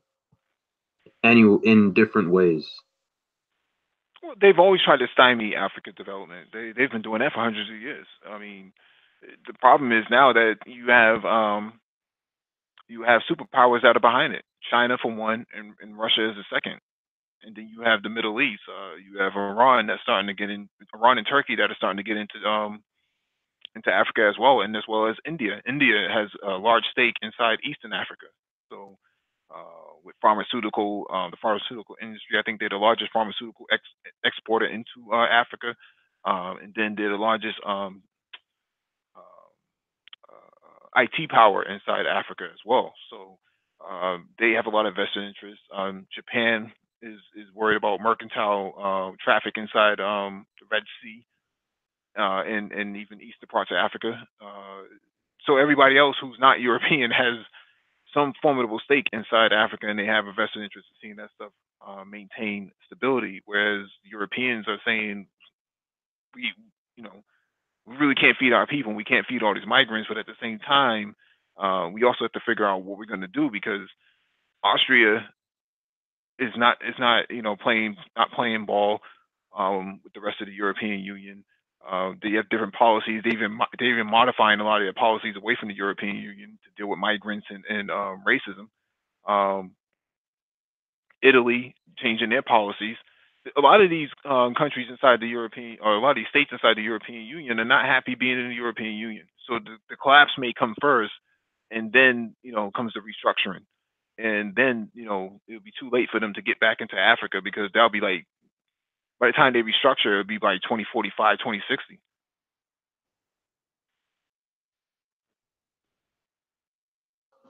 Yeah, that's what's real interesting. And when you look at it, I wonder where does the rise of populism in Europe plays in all this. So, like, what are their views of Africa? Because these are far right racist groups. They don't want to deal with globalism. They hate trade. I mean, you have this European, anti. I would say anti-German because there's some German political parties who are against Germany trying to bail out all these European countries. Then you have countries like Austria, who's like, "Fuck you, we're not taking these migrants." And you have Poland, who's like, "I don't care if you sanction us for having human rights violation. Fuck you." Then you have Italy electing a far right government. And you have France, which Macron, who has like an 8% approval rating. Le Pen is waiting in the wings. She's just like chilling right now. She's like, next election, I'm gonna finna win this thing. So I wonder if these far right groups take over, let's say Germany and France, what are their policies to Africa? Because I wouldn't think they would want that they would care about Africa, or even better yet, since they're racist and they like the good old days, they would try to start a war with China over Africa because that's probably all they got. So where do you think those far right groups fit in all this, and with the rise of populism in regards to, and what are their plans for Africa? They wouldn't take on China. What they would do is cleanse Europe of every unpure European, whoever has citizenship. Right? There's a lot of Turks inside Europe. I think something like 10 million or something like that to that effect, or like 5 million or something to that effect. So you have a lot of melanated non-Africans inside Europe that are doing very well for themselves. They're very successful because they're basically a part of the oligarchs of their own countries.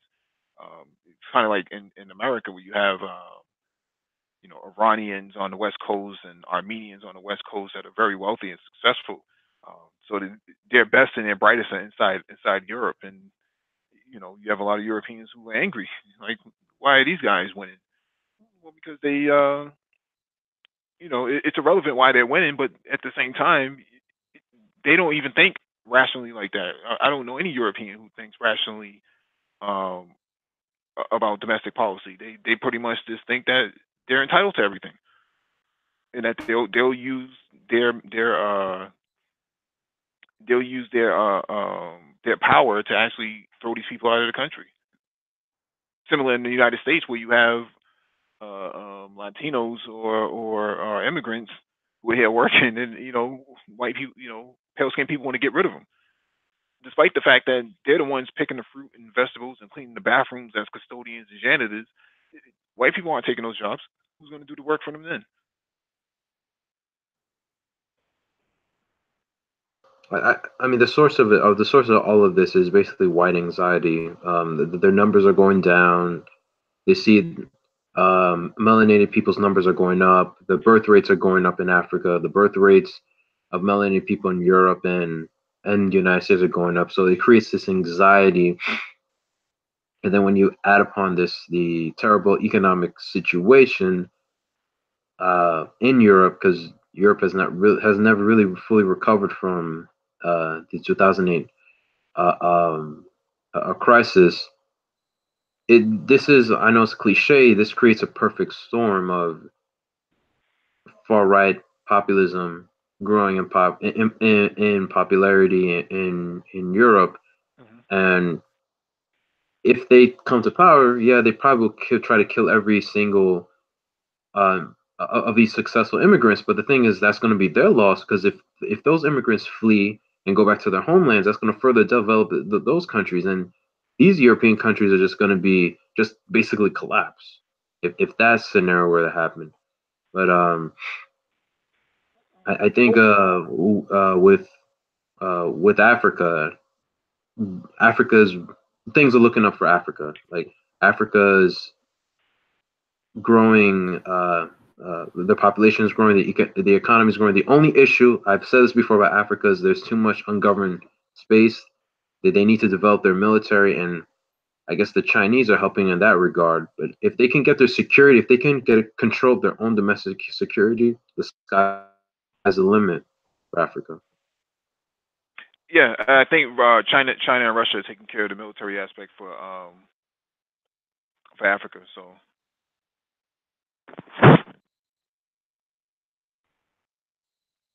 but the development aspect of Africa is something that's still in the crawling stages right now. I mean, they won't walk until at least 2025, 2030 on their own. You're starting to see Microsoft, Google is inside Africa now. Facebook once again. Yeah, Mark Zuckerberg took a trip to Ghana, I think earlier this year before the summer. He was there. So there's a lot of. We also covered this last week that there's about 7 different African countries looking to manufacture their own Android phones. So there's a need for app developers inside Africa.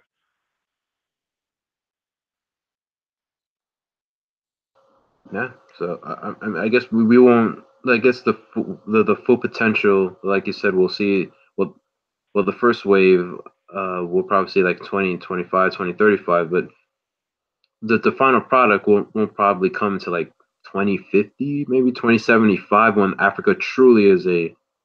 No, it'll come before that. Oh, before that. Oh, it'll come by 2030 at best. Wow, that's pretty quick when you think about it. That's once they create 12 years from now. Yeah, about 12 years from now. Sounds about right.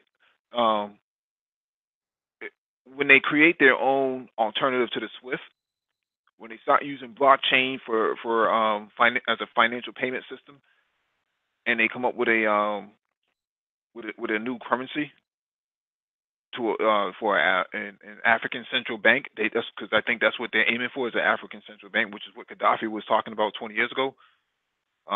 Don't forget that Gaddafi's son has a PhD in economics. He was one of the biggest drivers behind the golden dinar. And he's out of jail now. He's I think he's living in I think I want to say he's in Tripoli. He was in Tripoli recently. So he did his few years in jail and he's out now. So he's also running for president. He's in the election. So we'll see how that goes. I mean, he's no idiot. He's very smart person. But can he reunify Libya? That's the issue. That's. I mean, you can be book smart, but are you ruthless enough to bring the country together again? He doesn't need to be ruthless. He has the clout, right? His clout is enough to actually galvanize the country for what it is. I mean, when he was in jail, it was easy for Haftar Khalifa Haftar to actually come out and strong arm things because he was head of military at the time. So it was easy. It's easy for him to have that sort of strong arm because he has military clout. But when it comes to Gaddafi's son, I think his name is or Saeed Gaddafi. He's the brain power behind the financial aspect of the country. So the other guy that is running, he's some rogue guy that was put into power by the Europeans. He's not really anybody special. People don't really trust him anyway. So Yeah. what's going Hey, on? what's up, Kareem?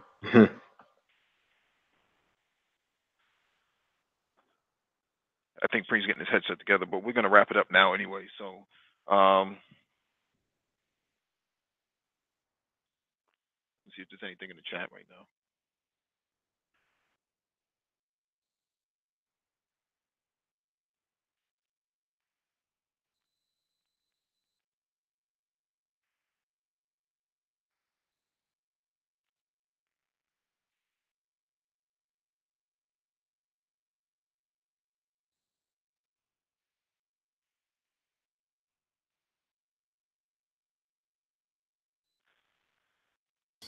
What's up, fellas? Just stepped away. Sorry about that. Just listening. All right. All right. Thank you all for joining us. We'll be back on Friday with the Black Brain Trust Information Technology Summit, and that will be episode 100. So thank you all for joining us, and have a good night.